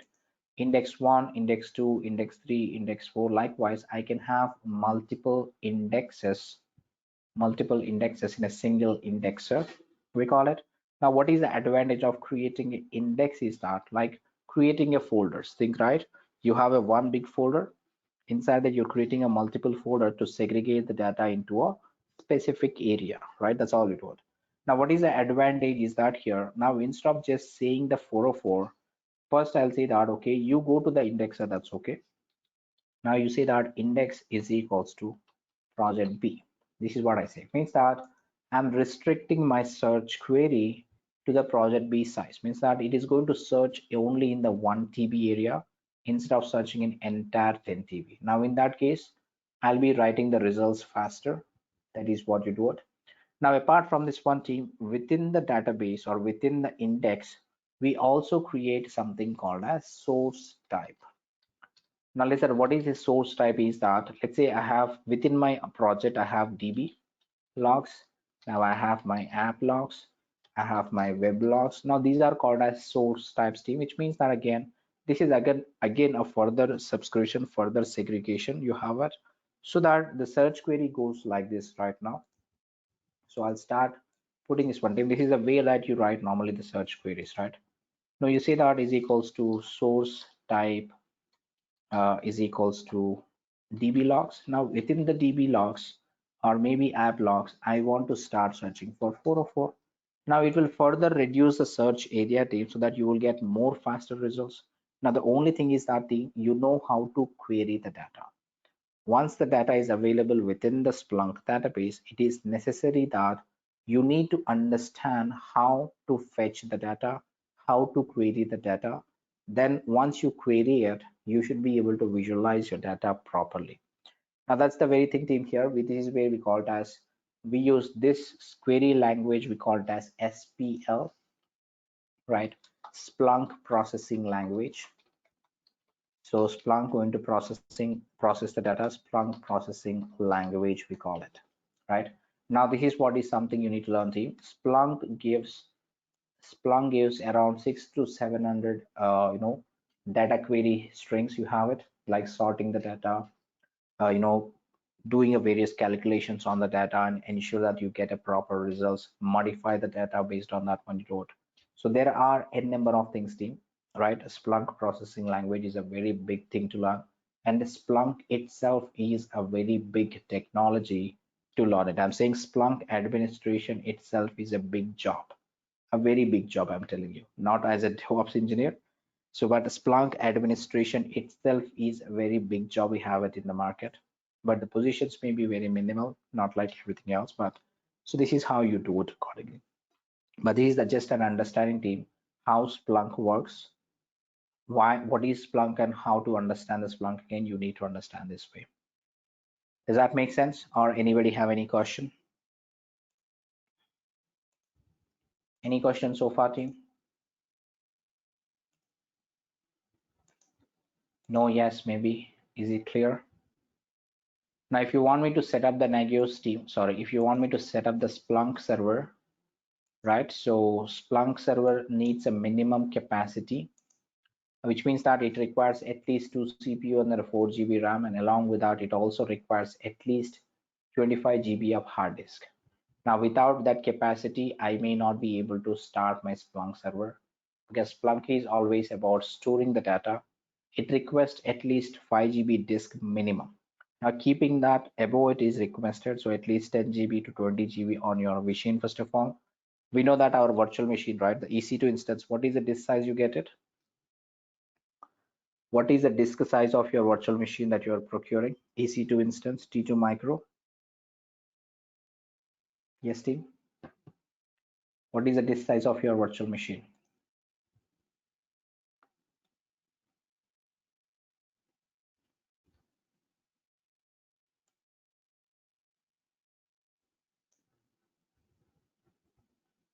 Eight GB. Oh, great. Thank you. Now I'm trying to increase the VHM team. That's all I'm doing it. So you need to look at that. This is 8 GB basically, right? So I'll be looking into that. I'm trying to understand about that. So this is the Nagios server, right? So this is what I do it. I'm trying to increase the size team. So actions, I do it. Modify the volume, and I'm just trying to increase the size to 20 GB. But I'll do it according. Modify it and say yes. Okay. So I'm increasing the size to 20 GB team. That's what is needed so that I can run my Splunk server. Let me refresh that. Is it reflecting here? Right, it is 20 GB now, right, team. And the second thing is that I also need the instance capacity to be changed. So what else that? I'll go to the Nagios here. I'll go to the actions, right? and instance settings I do it. It is not free of cost. It is not free of cost, sorry.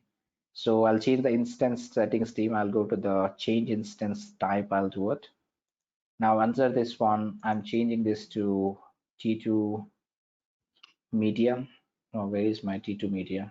Yeah, here it is, the T2 medium. Now the T2 medium is that thing you get 2 CPU and 4 GB RAM, which is also not free. If you're okay to do it, do it, but I'm okay just to show you in one. I'll just do this one. Okay. Now this is what it is team. So I increase the capacity. Now I'll see that this is my Splunk server.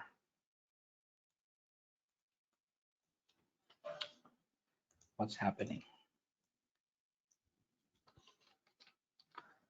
Okay, so this is what it is team. It's Splunk server. I think this is okay for me. This is still okay. So I'll just put it forwarder, I call it, where I'll be installing the forwarder team. Just for your understanding, I name it as forwarder. Okay. Now let me say that the forwarder and the Splunk, I'll start them, start the instances. Okay, it's not free team. Whatever I did right now, they are not free of cost. So if you want to do it, do it. Otherwise, it will not charge you anyway much. Means if I run it for half an hour or 1 hour, that's okay. I'll try to get around 20 to 30 rupees of bill. Now I'm okay with that. That's why I just show you, just to show you or demonstrate the things to you. I'm just doing it.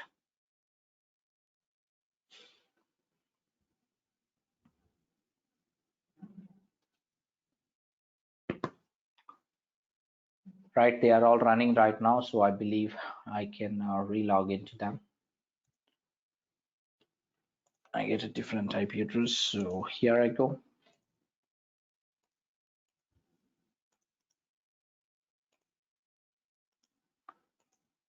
Close and I relog in.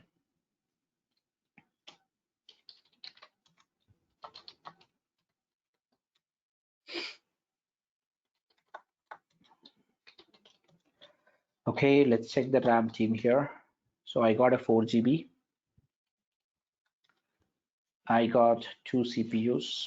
Okay, and the disk space team, if you look at it, df-n/, I got 20 GB disk. Okay, so I just increased the size team so that I can run my Splunk server without any problem.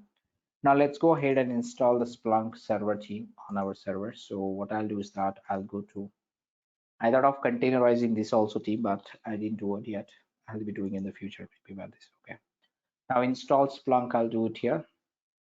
Now I have given here, so I'll go for this instruction, which is Ubuntu.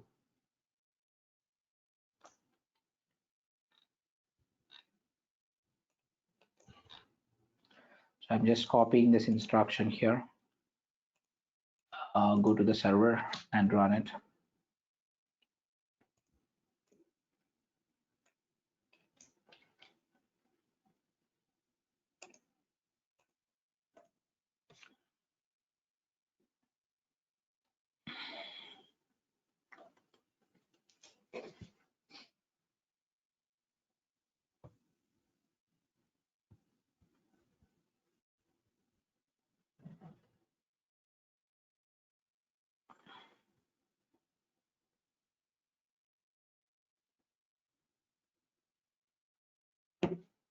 It is taking some time to install team. That's all it is doing. It's taking some time. So once it is said that splitting up Splunk is complete, now by default team under it will install under the OPT folder. So if you go to OPT and then you will see the Splunk folder will be available here.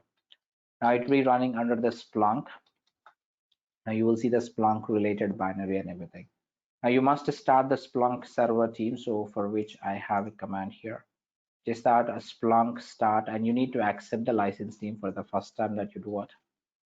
Right under the command line itself. Let's see that I'll start the Splunk, which is opt Splunk bin start Splunk, right?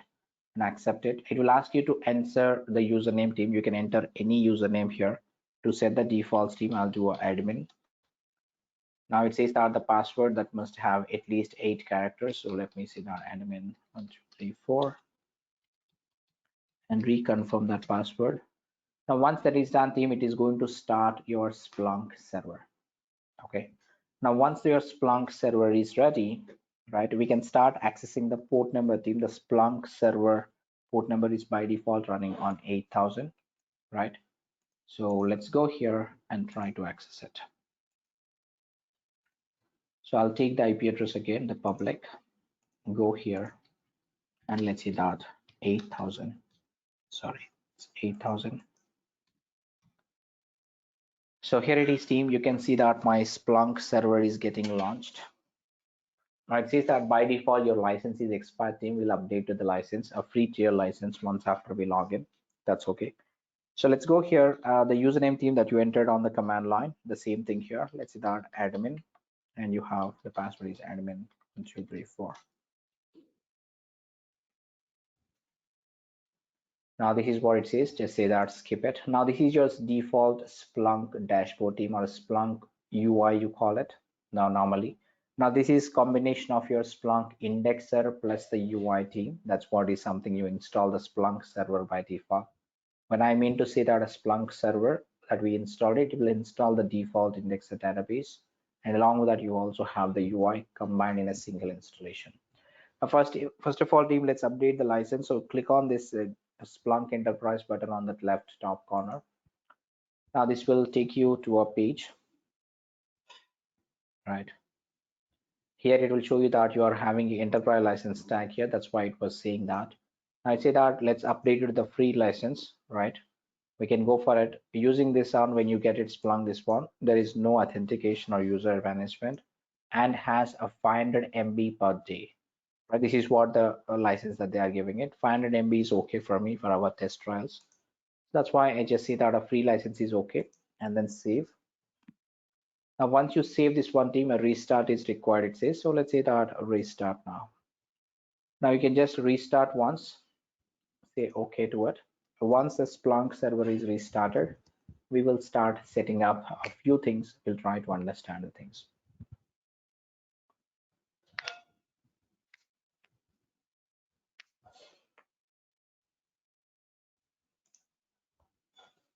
Okay, so you can see that it is good.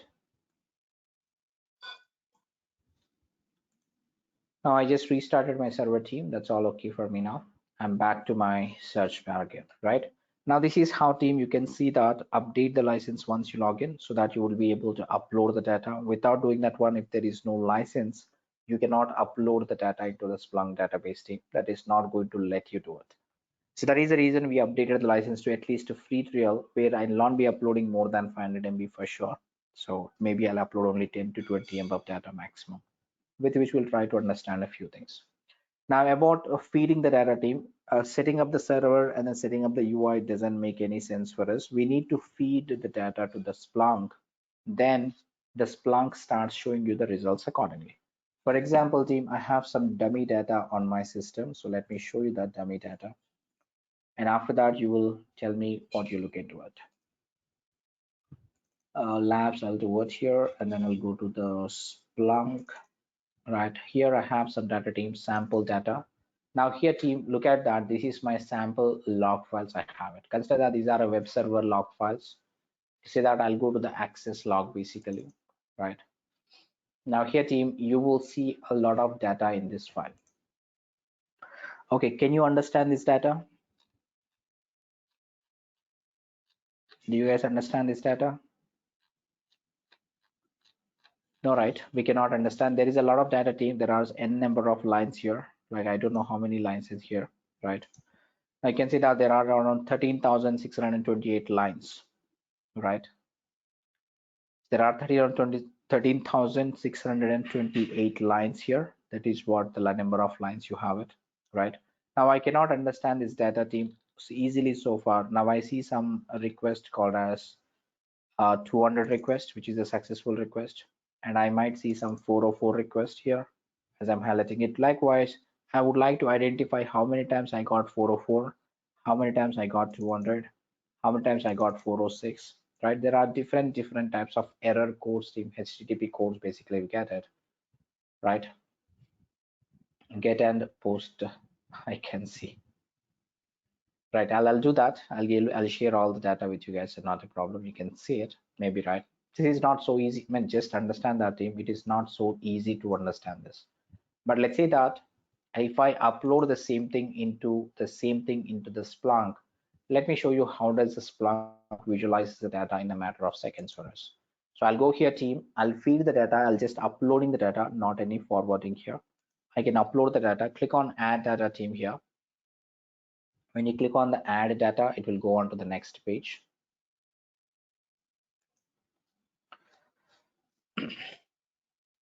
Now where you will be seeing the various ways again here, where it will show you that whether you want to upload the data or monitor data or the forward the data. We'll be looking at upload data right now. So let's say that click on upload files from the local computer. Now it says that select a file, right? Now I'll select a file team here, which is the data which I had it.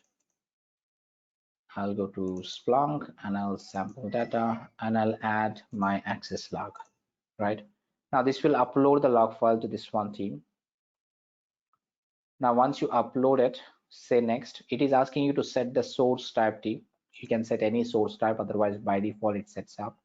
Now the Splunk already knows that what kind of a source types that you usually have it, like email logs or database logs or application logs, right? Miscellaneous or network security logs or operating system logs. These are all the already well-known logs. So Splunk has already documented what kind of a data you get it. Now our category T, which is under the application, right, which is access combined, okay, you call it. Let's say I'll keep the default one as it is, and let's say that next. Now it is also asking you to set team from where you're uploading the data. Means we need to understand whether we're not uploading it. Let's say that this is my host one, because where did you get this log file, right? It must be written on a server. The server name you can keep it just to identify that this data is from that particular server. I'll say that's something here. Okay, great. And it is also setting you to set the index team. As I told, like indexer is the bigger database. Inside the indexer, you normally create indexes, small index. Now there is a default index already available for me. That is a default main index, we call it. Now if you want to create an index here, you can also create index. It will ask you to enter this one. Let's say that my index, I call it, right? Now there are various types, but it says that what is the maximum size of this entire index? It says 500 GB. It doesn't make any sense, but you can set it up anything here. Likewise, you can set various other configurations of that particular index so that it will behave the way you want it. Now save it. I will choose my index here. Now after that, review one more time. And let's say that submit. Now this is where team Splunk is trying to convert the data into a more meaningful format. It did it. Now you can say that start searching. Now this is where team you will see the search bar, right, within which you will be able to see the data. Okay, let me forget about what search bar it has it. Now here team, you can see that this is shows that 13,628 events already available. Now in the notepad also I showed you that is at the bottom. I can see these many lines are available. Like each line is equals to an event, you call it here. Along with our team here, try to understand there are index, right? I told you, right? Index is the one which I give it right now to search that. Or let's say that I'll just give 404 team here. I can search this one. If right, I just searched for the 404 team. Now you can see that the events have changed from 1300 and 628 to 257, which means that I received 404 for 257 times, right? Is that easy, right? Does it look like easy, right? And it is also telling you team on which day you got these errors, right? Now this is the data from last 2 years back team. Let's say that on April 4, 2018, you got 5 events, right? And April 5th, you got 43 events, right? And April 5th or April 6th, you got 34 events. Likewise team, this is the data. The log has the data from April 4, 2018 till April 12, 2018, right? Now Splunk is just nicely formatted already. I searched for the 404. Now it is telling me that it is also visualizing the data easily for me, like on which day, how many events of 404 I got it. Now you may understand that how easily it is can be done. If I read the log file, I don't know when I'll be able to tell you this information.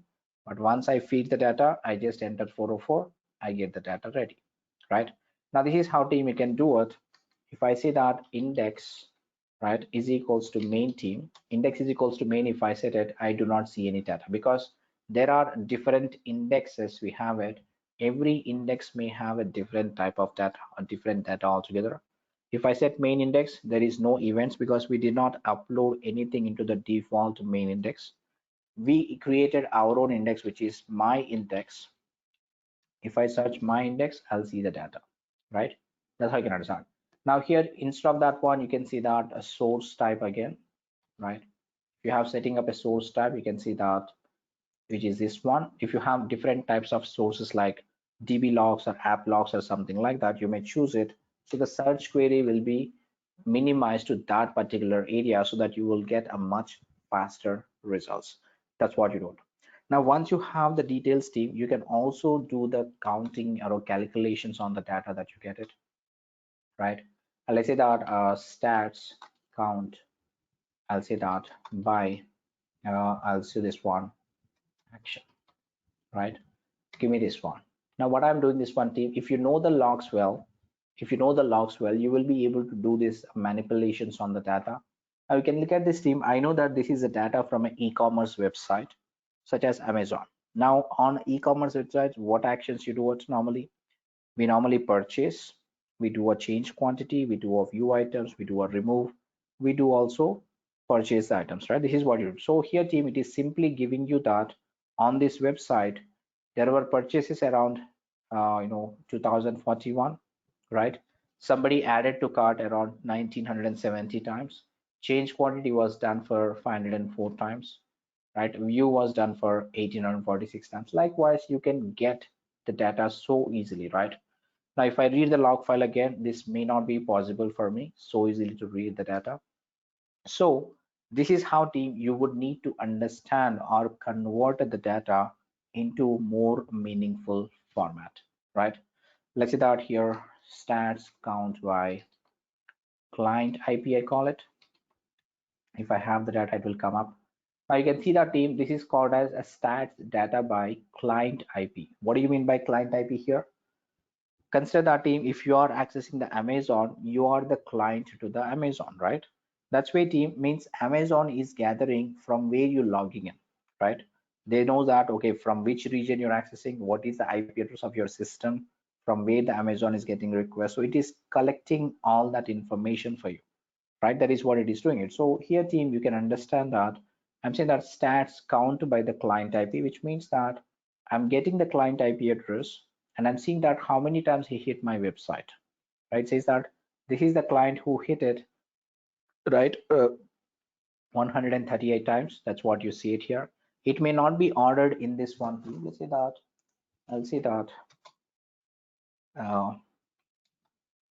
here. What I can do is that give me uh, the sorting also. We can do it sort by what do you do it count. I'll do it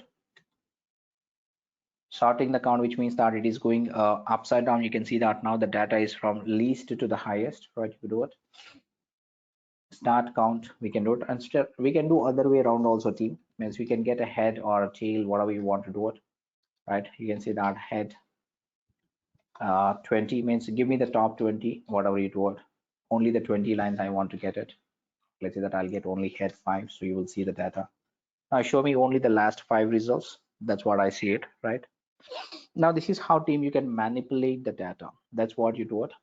Whatever the way you want to do team, you can always do the data and you will populate the data the way you want it. If you would like to visualize it, this is also will be generating the visualization so easily for you, right? So this is how team Splunk will help you read the data. Zoom in what you want me to do it, the search query. Is this what you want?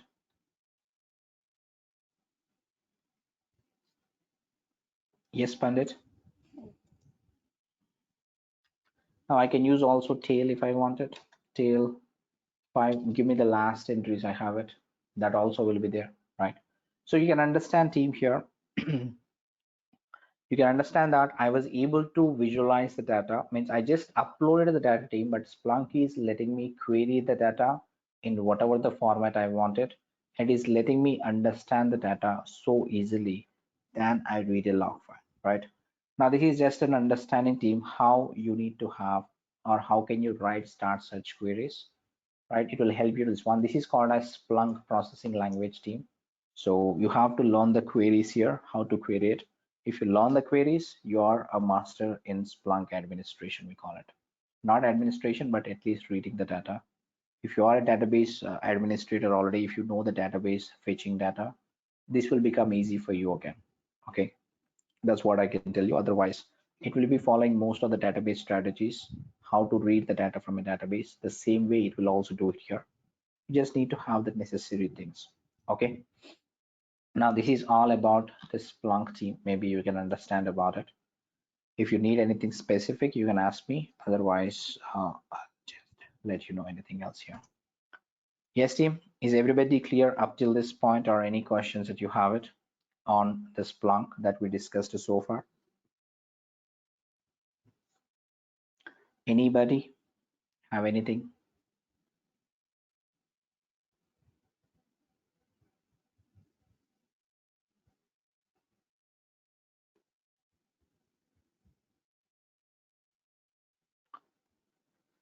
Okay, so I hope everybody is clear, team.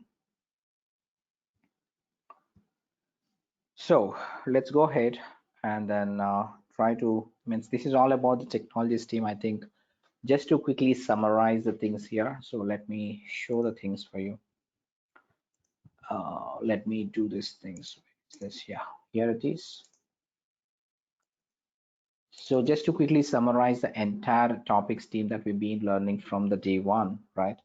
So it is all about team. The DevOps is all about running your software bundles or softwares from end to end. Life cycle of a project need to be understood well. To manage the project, we call it, or to maintain the project well, right? So we start from the development of the project where we write the code and we'll save it in the version control system such as GitHub to maintain the version tracking. Now we'll start with the build process. This is where the DevOps engineer role starts mostly if you're not already a developer, right? We see that the DevOps engineer role starts from once the development is completed. Now you will take the code from the GitHub and you will start doing the build process. We know that various stages are there in the build process. So we have a code review process or compilation. Then you would package the code into a WAR file or an executable format that you do it. Now, once you do that one team, once you do that one, basically, we could deploy our application into the infrastructure such as QA or a staging or a production. That is our goal, to deliver an application into the production, starting with the various environments to validate your application before you deliver it to the end user, correct? Now, this is all about a team we understood. In order to set up our infrastructure, servers, configuration changes, or configuration management, or a deployment, we normally understand that we are using config management tools such as Ansible can be drawn to make all these things happen. But before that one team, again, we started delivering the application earlier with the WAR files, but now with the containers in the picture, we want to containerize application as part of the CI itself. So with Jenkins itself, we will be creating a Docker image. Try to understand that we will be creating a Docker image, and then we will push the Docker image into the Docker hub, such as private repository or a public registry. Once you apply or once you push your Docker image into the public registry, we will start deploying into QA, right? So the QA is going to run the test cases. We will have all the test cases run here. Once the test cases are satisfied, test cases are successful, whatever the functional testing or regression testing, once that is done, you will move on to the staging.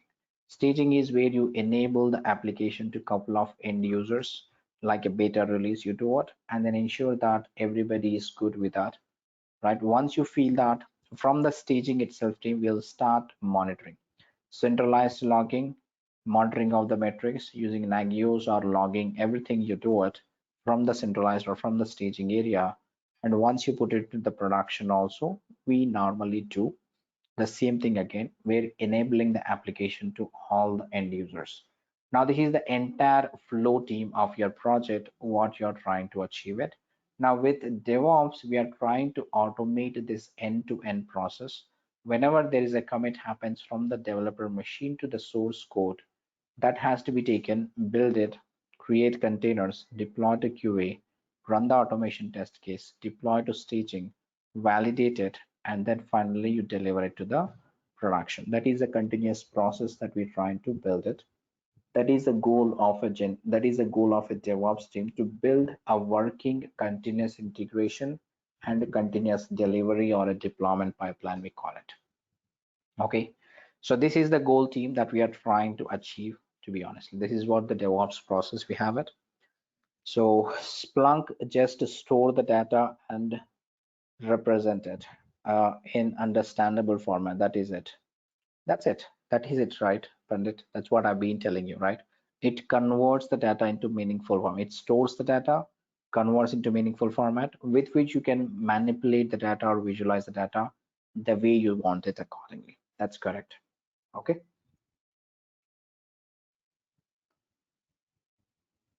Right. So this is about the things team. This is about the CI/CD process.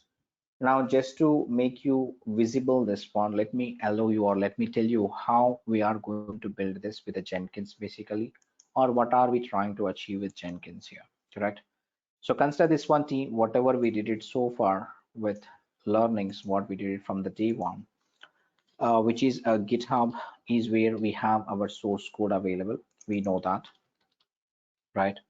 Source code is always kept under your GitHub. Now from the GitHub, you will be taking the code and putting into where we use the Jenkins, right? Jenkins is the one system which will let me build my CI pipeline. Now we started with compile, right? We did a code review. Now we also did package. Now when I did a package team, you know that we got a var file, nothing but our application file, which we can deploy directly on a virtual machine with a Tomcat and Java installed on a virtual machine, right? But we are extending ourselves team, or this is called as a CI process, which I did it earlier in the Jenkins session. We did it. Now in order to do this process team, we integrated, right? For CI process, basically we integrated, what all we integrated? We integrated Maven with Jenkins, right? We integrated Git with Jenkins, and we also integrated Java with Jenkins. Now we are trying to extend that with a CD process, right? Now where we want to build the Docker, means we want to containerize our application, right? The fourth step is we want to build a Docker image with Jenkins. Now we are trying to extend our application into a various environment with a Jenkins. So what all we did it? We integrated Jenkins with Docker image with Jenkins. Now we are trying to extend our application into a various environment with a Jenkins. So what all we did it? We integrated Jenkins with Docker image with Jenkins. Now we are trying to extend our application into a various environment with a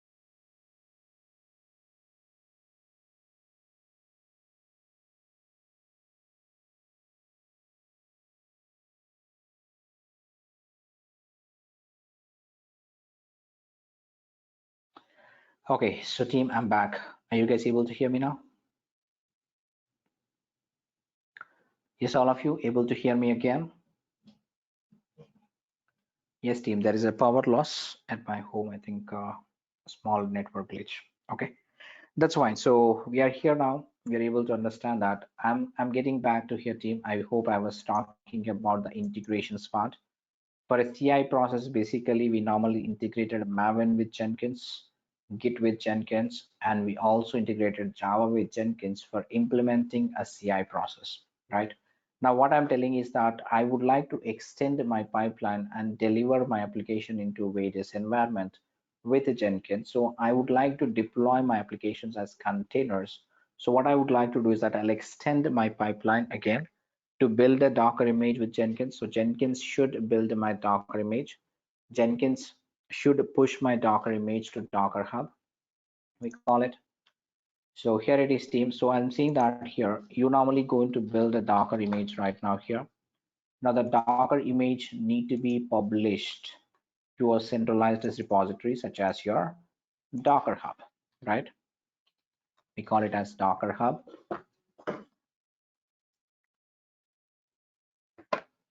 Just give me a second. Yeah. So here it is. You have it.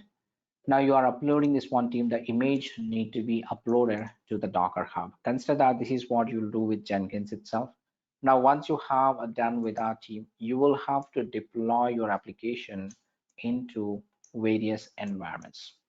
Okay. So consider that you have here with the various things you have it.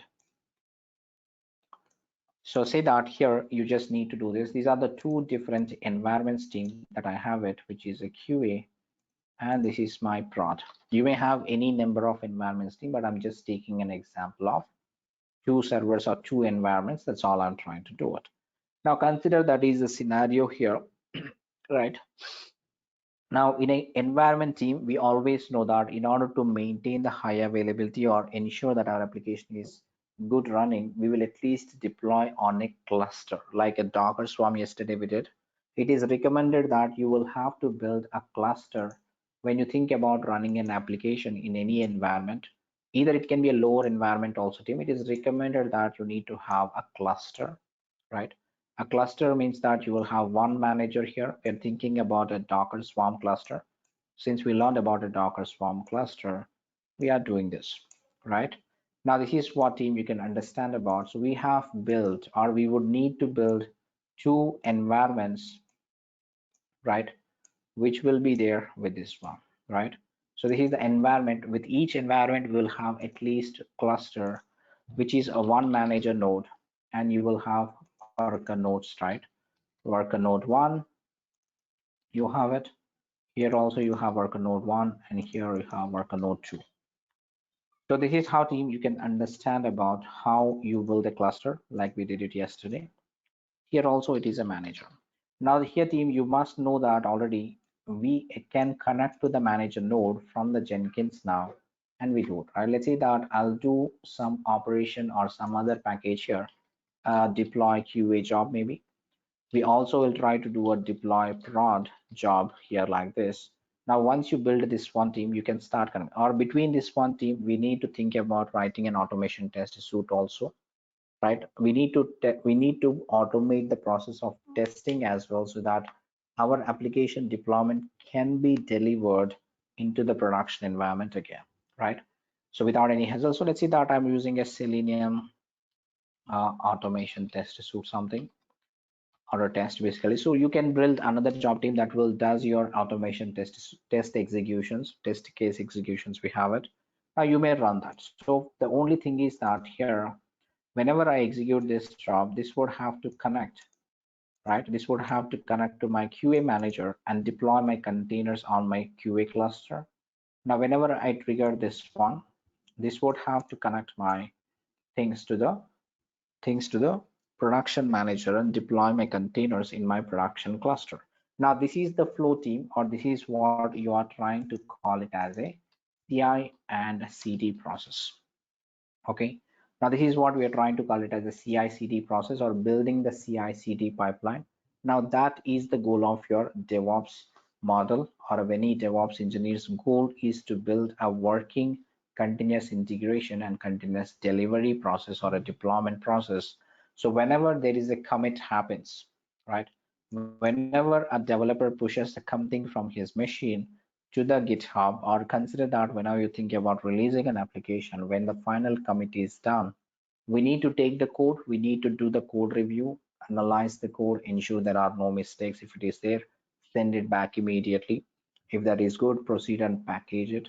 Once packaged it, you go and analyze the code, and once you're going to prepare the Docker image, push the Docker image onto Docker Hub or some container registry, and then deploy application into QA, run your automation test suite, and then deploy to production. That should happen in a single flow, right? That is the expectation team here. That's what you need to understand. So what I did is that I just pre-built this cluster team just to demonstrate for you guys. I'll give you the necessary steps for you, so don't worry. So here it is. I'll go to my this one, right? So let's do this here. I have few servers team that I already set up. Let's say that I have a production manager, production worker. So I have two servers set up for a cluster. For a production cluster, I took two servers. I prepared a Docker Swarm. I took another two servers and I took a QA Swarm cluster. Now I do have my Jenkins, right? This is my Jenkins basically. So let me log into my Jenkins server. So I'm just showing you the results team. That's all I'm doing it. Let's say that admin and admin. Now let me log into my production servers also team. Consider that okay, this is the server I log in.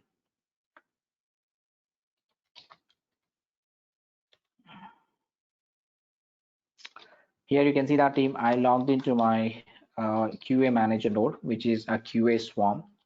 Let's say that a Docker node ls, I'll do it. I can see that there is a QA manager and there is a QA worker. Now let me log into my production manager also team. Now this is servers I already logged in team. I just kept it so you could see the things. Now I have a different server here altogether again.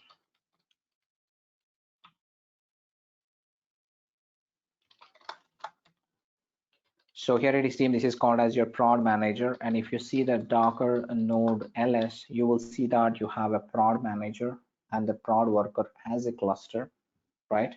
So once you have this one team, and this is my Jenkins server. So let me show you the Jenkins configurations as well.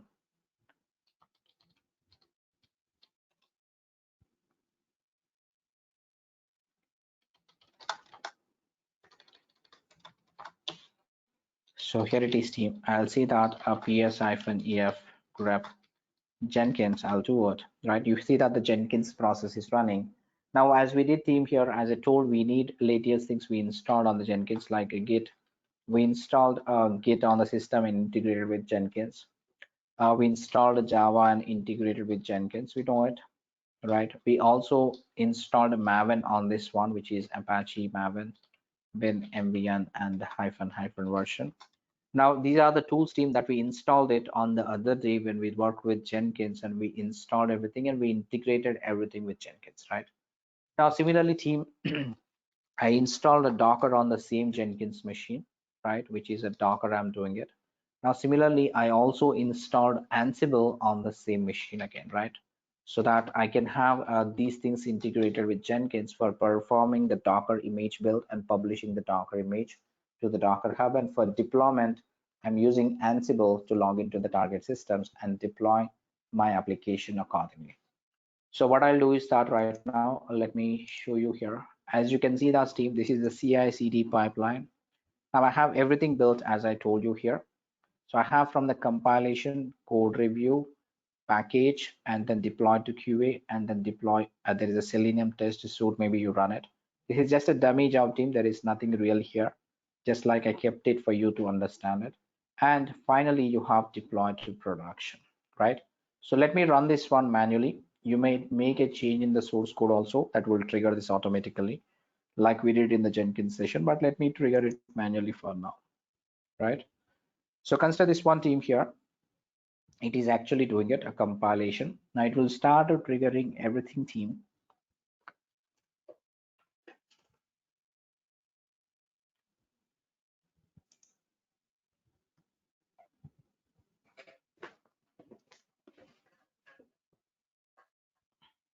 Okay, code review is also successful for me.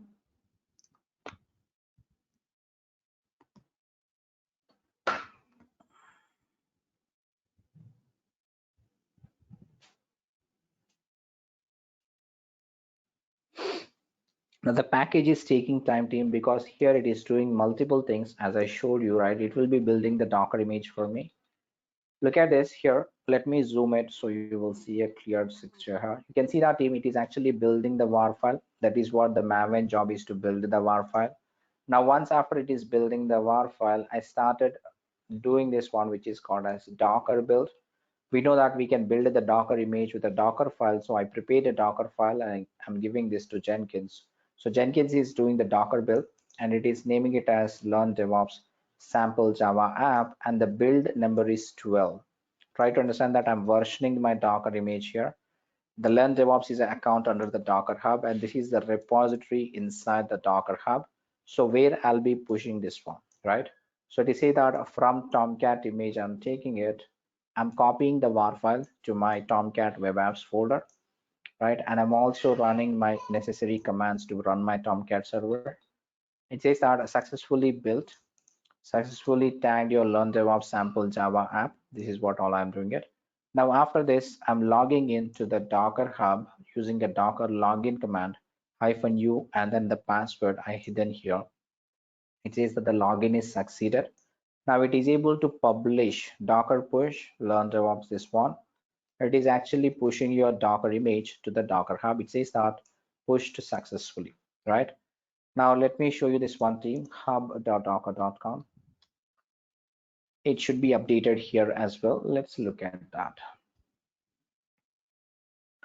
Okay, it's updated 2 minutes ago, team. Just you can see this sample Java app, and the version number was 12, team. Now you should see the 12 version updated here. The tag number should be 12. Here you go. I can see that the version is 12. You can see the 12th version, the tag. Now it is updated here of 2 minutes ago, team, by Learn DevOps. Of course, I am the one who did it.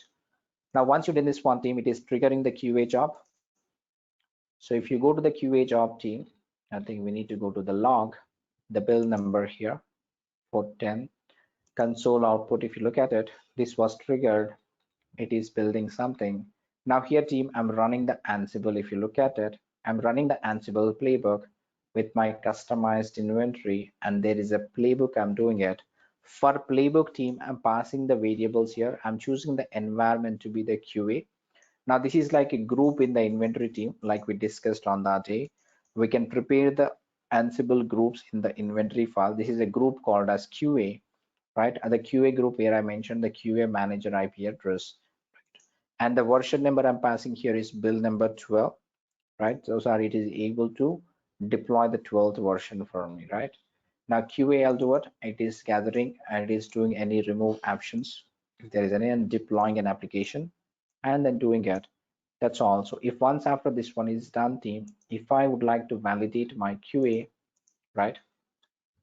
So let's say that a Docker service ls, if I see it, you should be seeing that my service is running here, nothing but 2 containers I deployed it with my, right? This is what you do it. If you would like to scale down, you can scale it. But with my playbook, I'm running this learn DevOps image. I'm doing this one. Similarly, I think it was done in the production as well. Let's see that here. Docker service ls, I do it. Now you can see that the 12th version got deployed here as well. We just need to check it. Check the Selenium test suite team. Here it must run the test cases, but I think I built just a dummy job, so it will not do the big things. Console output. It will just ping the build number here. That's all it is doing it. Test successful. Now it is deploying the production job. So in this one, I'll go to this again. Here also it will be building this one team production job, where it will be triggering the Ansible playbook again with the environment is equals to prod version, but the version is same thing here. Now it is deploying the same version into the production. Now you may ask me like, how did I achieve this one?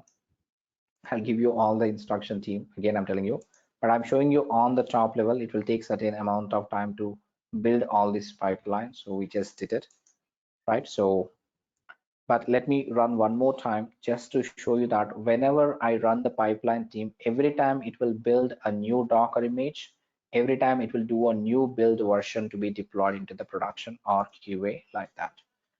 Now I'm this one team, it is this time I'm running it. This time it is going to be a 13th build for me because we're done with the 12th build. That will increase one more version for me, which is 13. It will start deploying into the production. Let's see that. Okay. So is this a Docker file present in that sample project and we have added in the build step? That's absolutely correct, Vinay. That is present under the project which I have given to you. The Docker file is present under the sample Java app project, which I shared with you, right?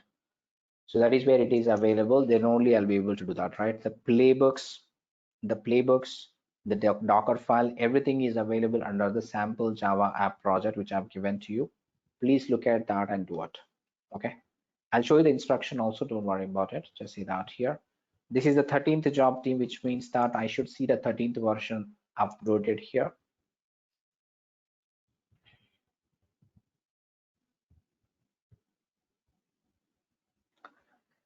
I'll show you, wait a second. So here it is, the 13th job which I have it run, right? 13th one is uploaded successfully.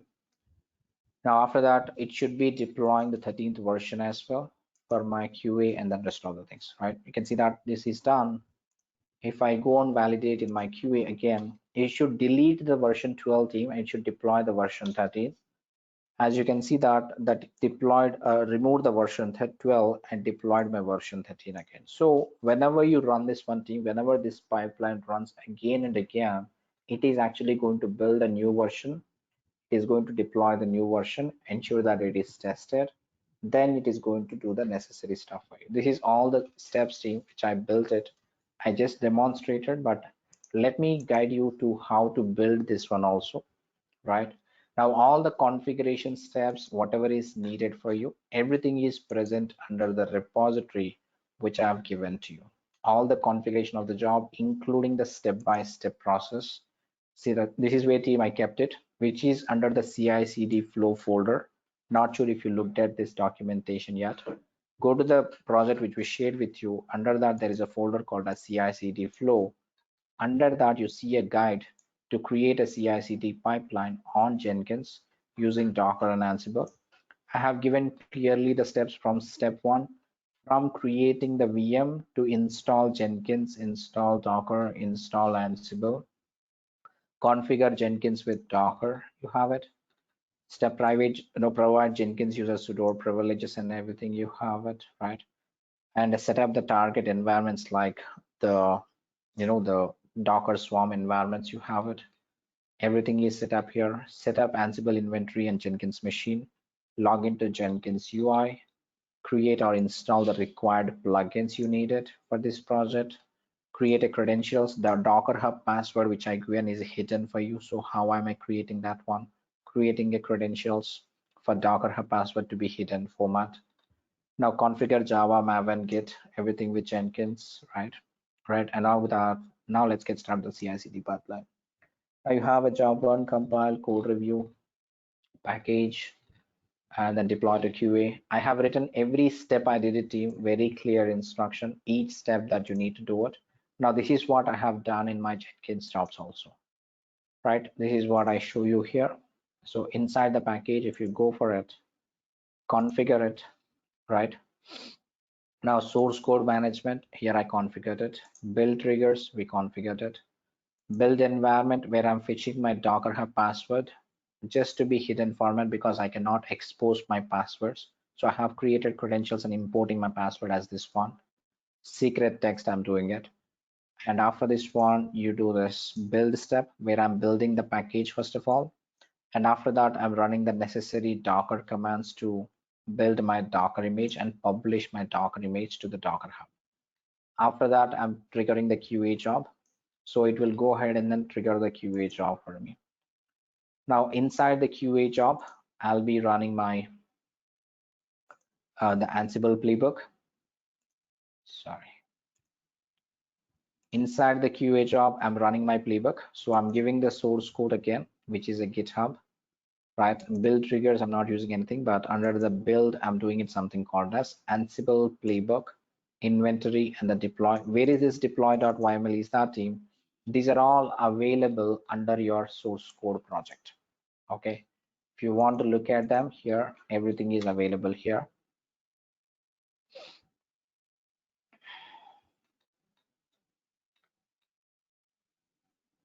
So here it is, you have a deploy folder, you have something called as deploy.yml and everything is available here. Look at the playbook, you will understand the necessary steps automatically.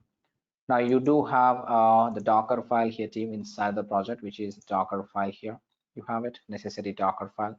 So whatever is needed for your project team, everything is present under this sample Java app repository, which we shared with you again. Please go with this, go with the guide which I've given to you, right? If you need any assistance, you can reach out to us always, and you should be able to see a working pipeline once after you do this. So build triggers are something your Jenkins concept where build getting triggered based on certain things you wanted, Vinay. But a webhook is something again which is on the GitHub side where Upon pushing something, a hook can be triggered. The hook can be configured with any external system, not only Jenkins, right? Let's say that whenever I pushed it, I want to raise a pull request. I'm not sure if you're aware of a pull request. Basically, let's say that I pushed it to my branch and I want to update this branch into my other branch. So I want to send a pull request to my other people who can review my code and they can start merging the code into a different branch, right? So the webhooks can be configured in different directions to talk to various different systems, right? Like Jenkins is one of the system. You may talk to or integrate another code or another project, maybe can build it accordingly. There are multiple ways that you can do or build the webhooks, which is given by the GitHub automatically, right? Whereas the build triggers in the Jenkins, which means that when and how you want to trigger the Jenkins job. That is what the difference you can understand about it. Okay. Now, whenever you push it, you may also send an email from the GitHub. That is also possible. Just like webhook is something like just triggering an event, right? That is where we call it as a webhook. So I think team, this is all about it. I believe you got the idea now how to build your CI/CD pipeline and everything.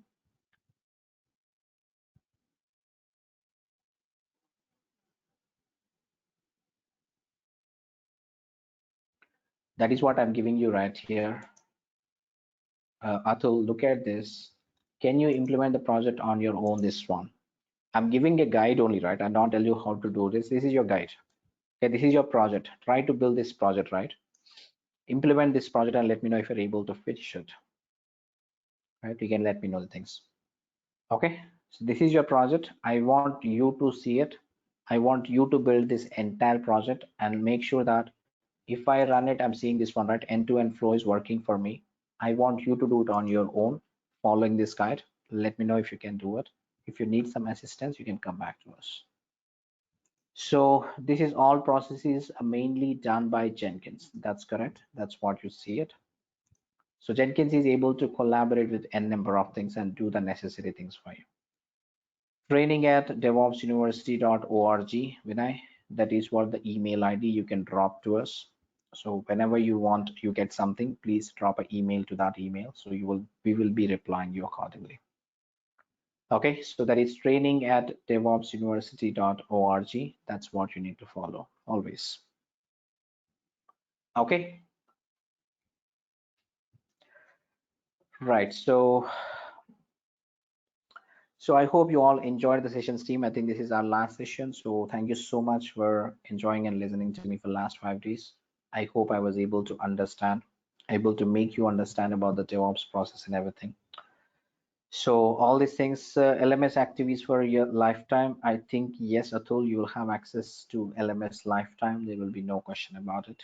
All the materials that we always give it always have a lifetime access. Okay. Job 2, who is doing the code review? PMD, program mistake detector. Maven using the PMD to perform the code review. Himanshu, code review is done by the Maven with help of PMD. Maven uses a plugin called as PMD to review the code. PMD stands for program mistake detector. Okay.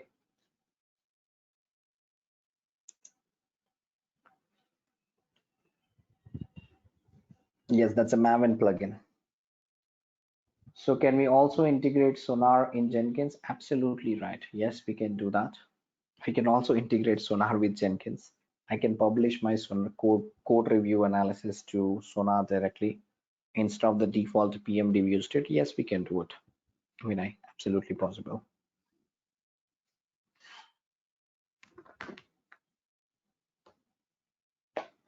That is what we do it in real time also. Within my project also, I have done that. So Sonar is much better. I hope if you know it already. Okay, great. Thank you so much, Atul.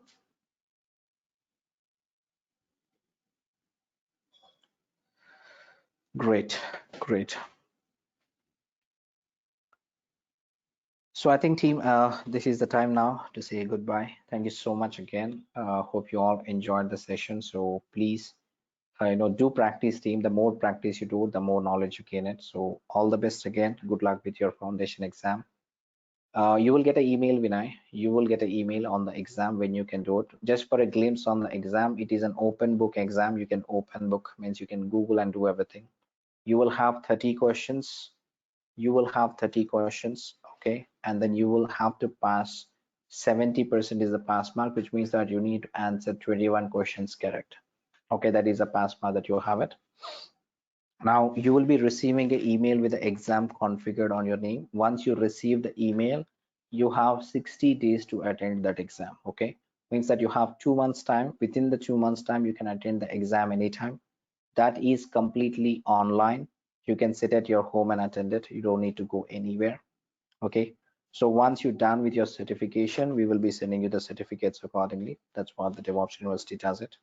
Now you can go for it. How tough is the exam? Can you rate between 1 to 10?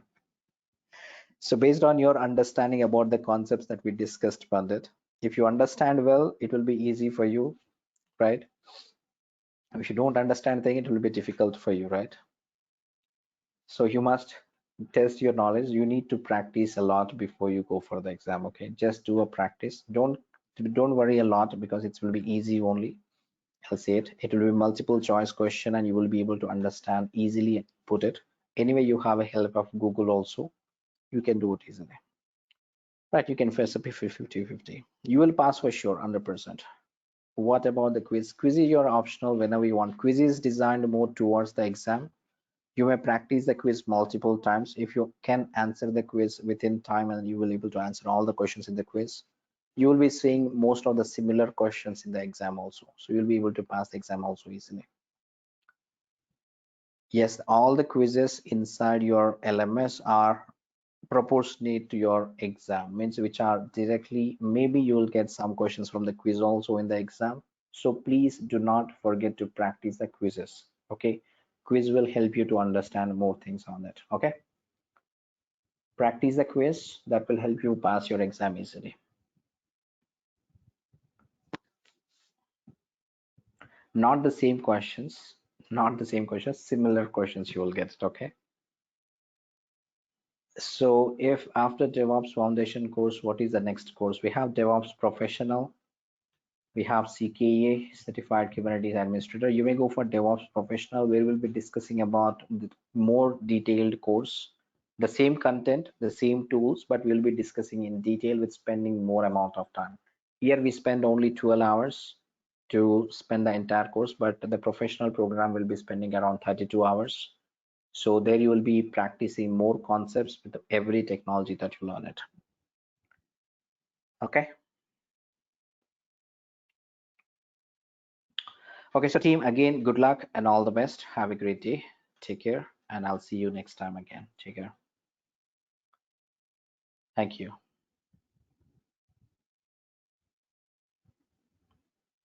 Thank you all. Take care. Thank you. Bye-bye.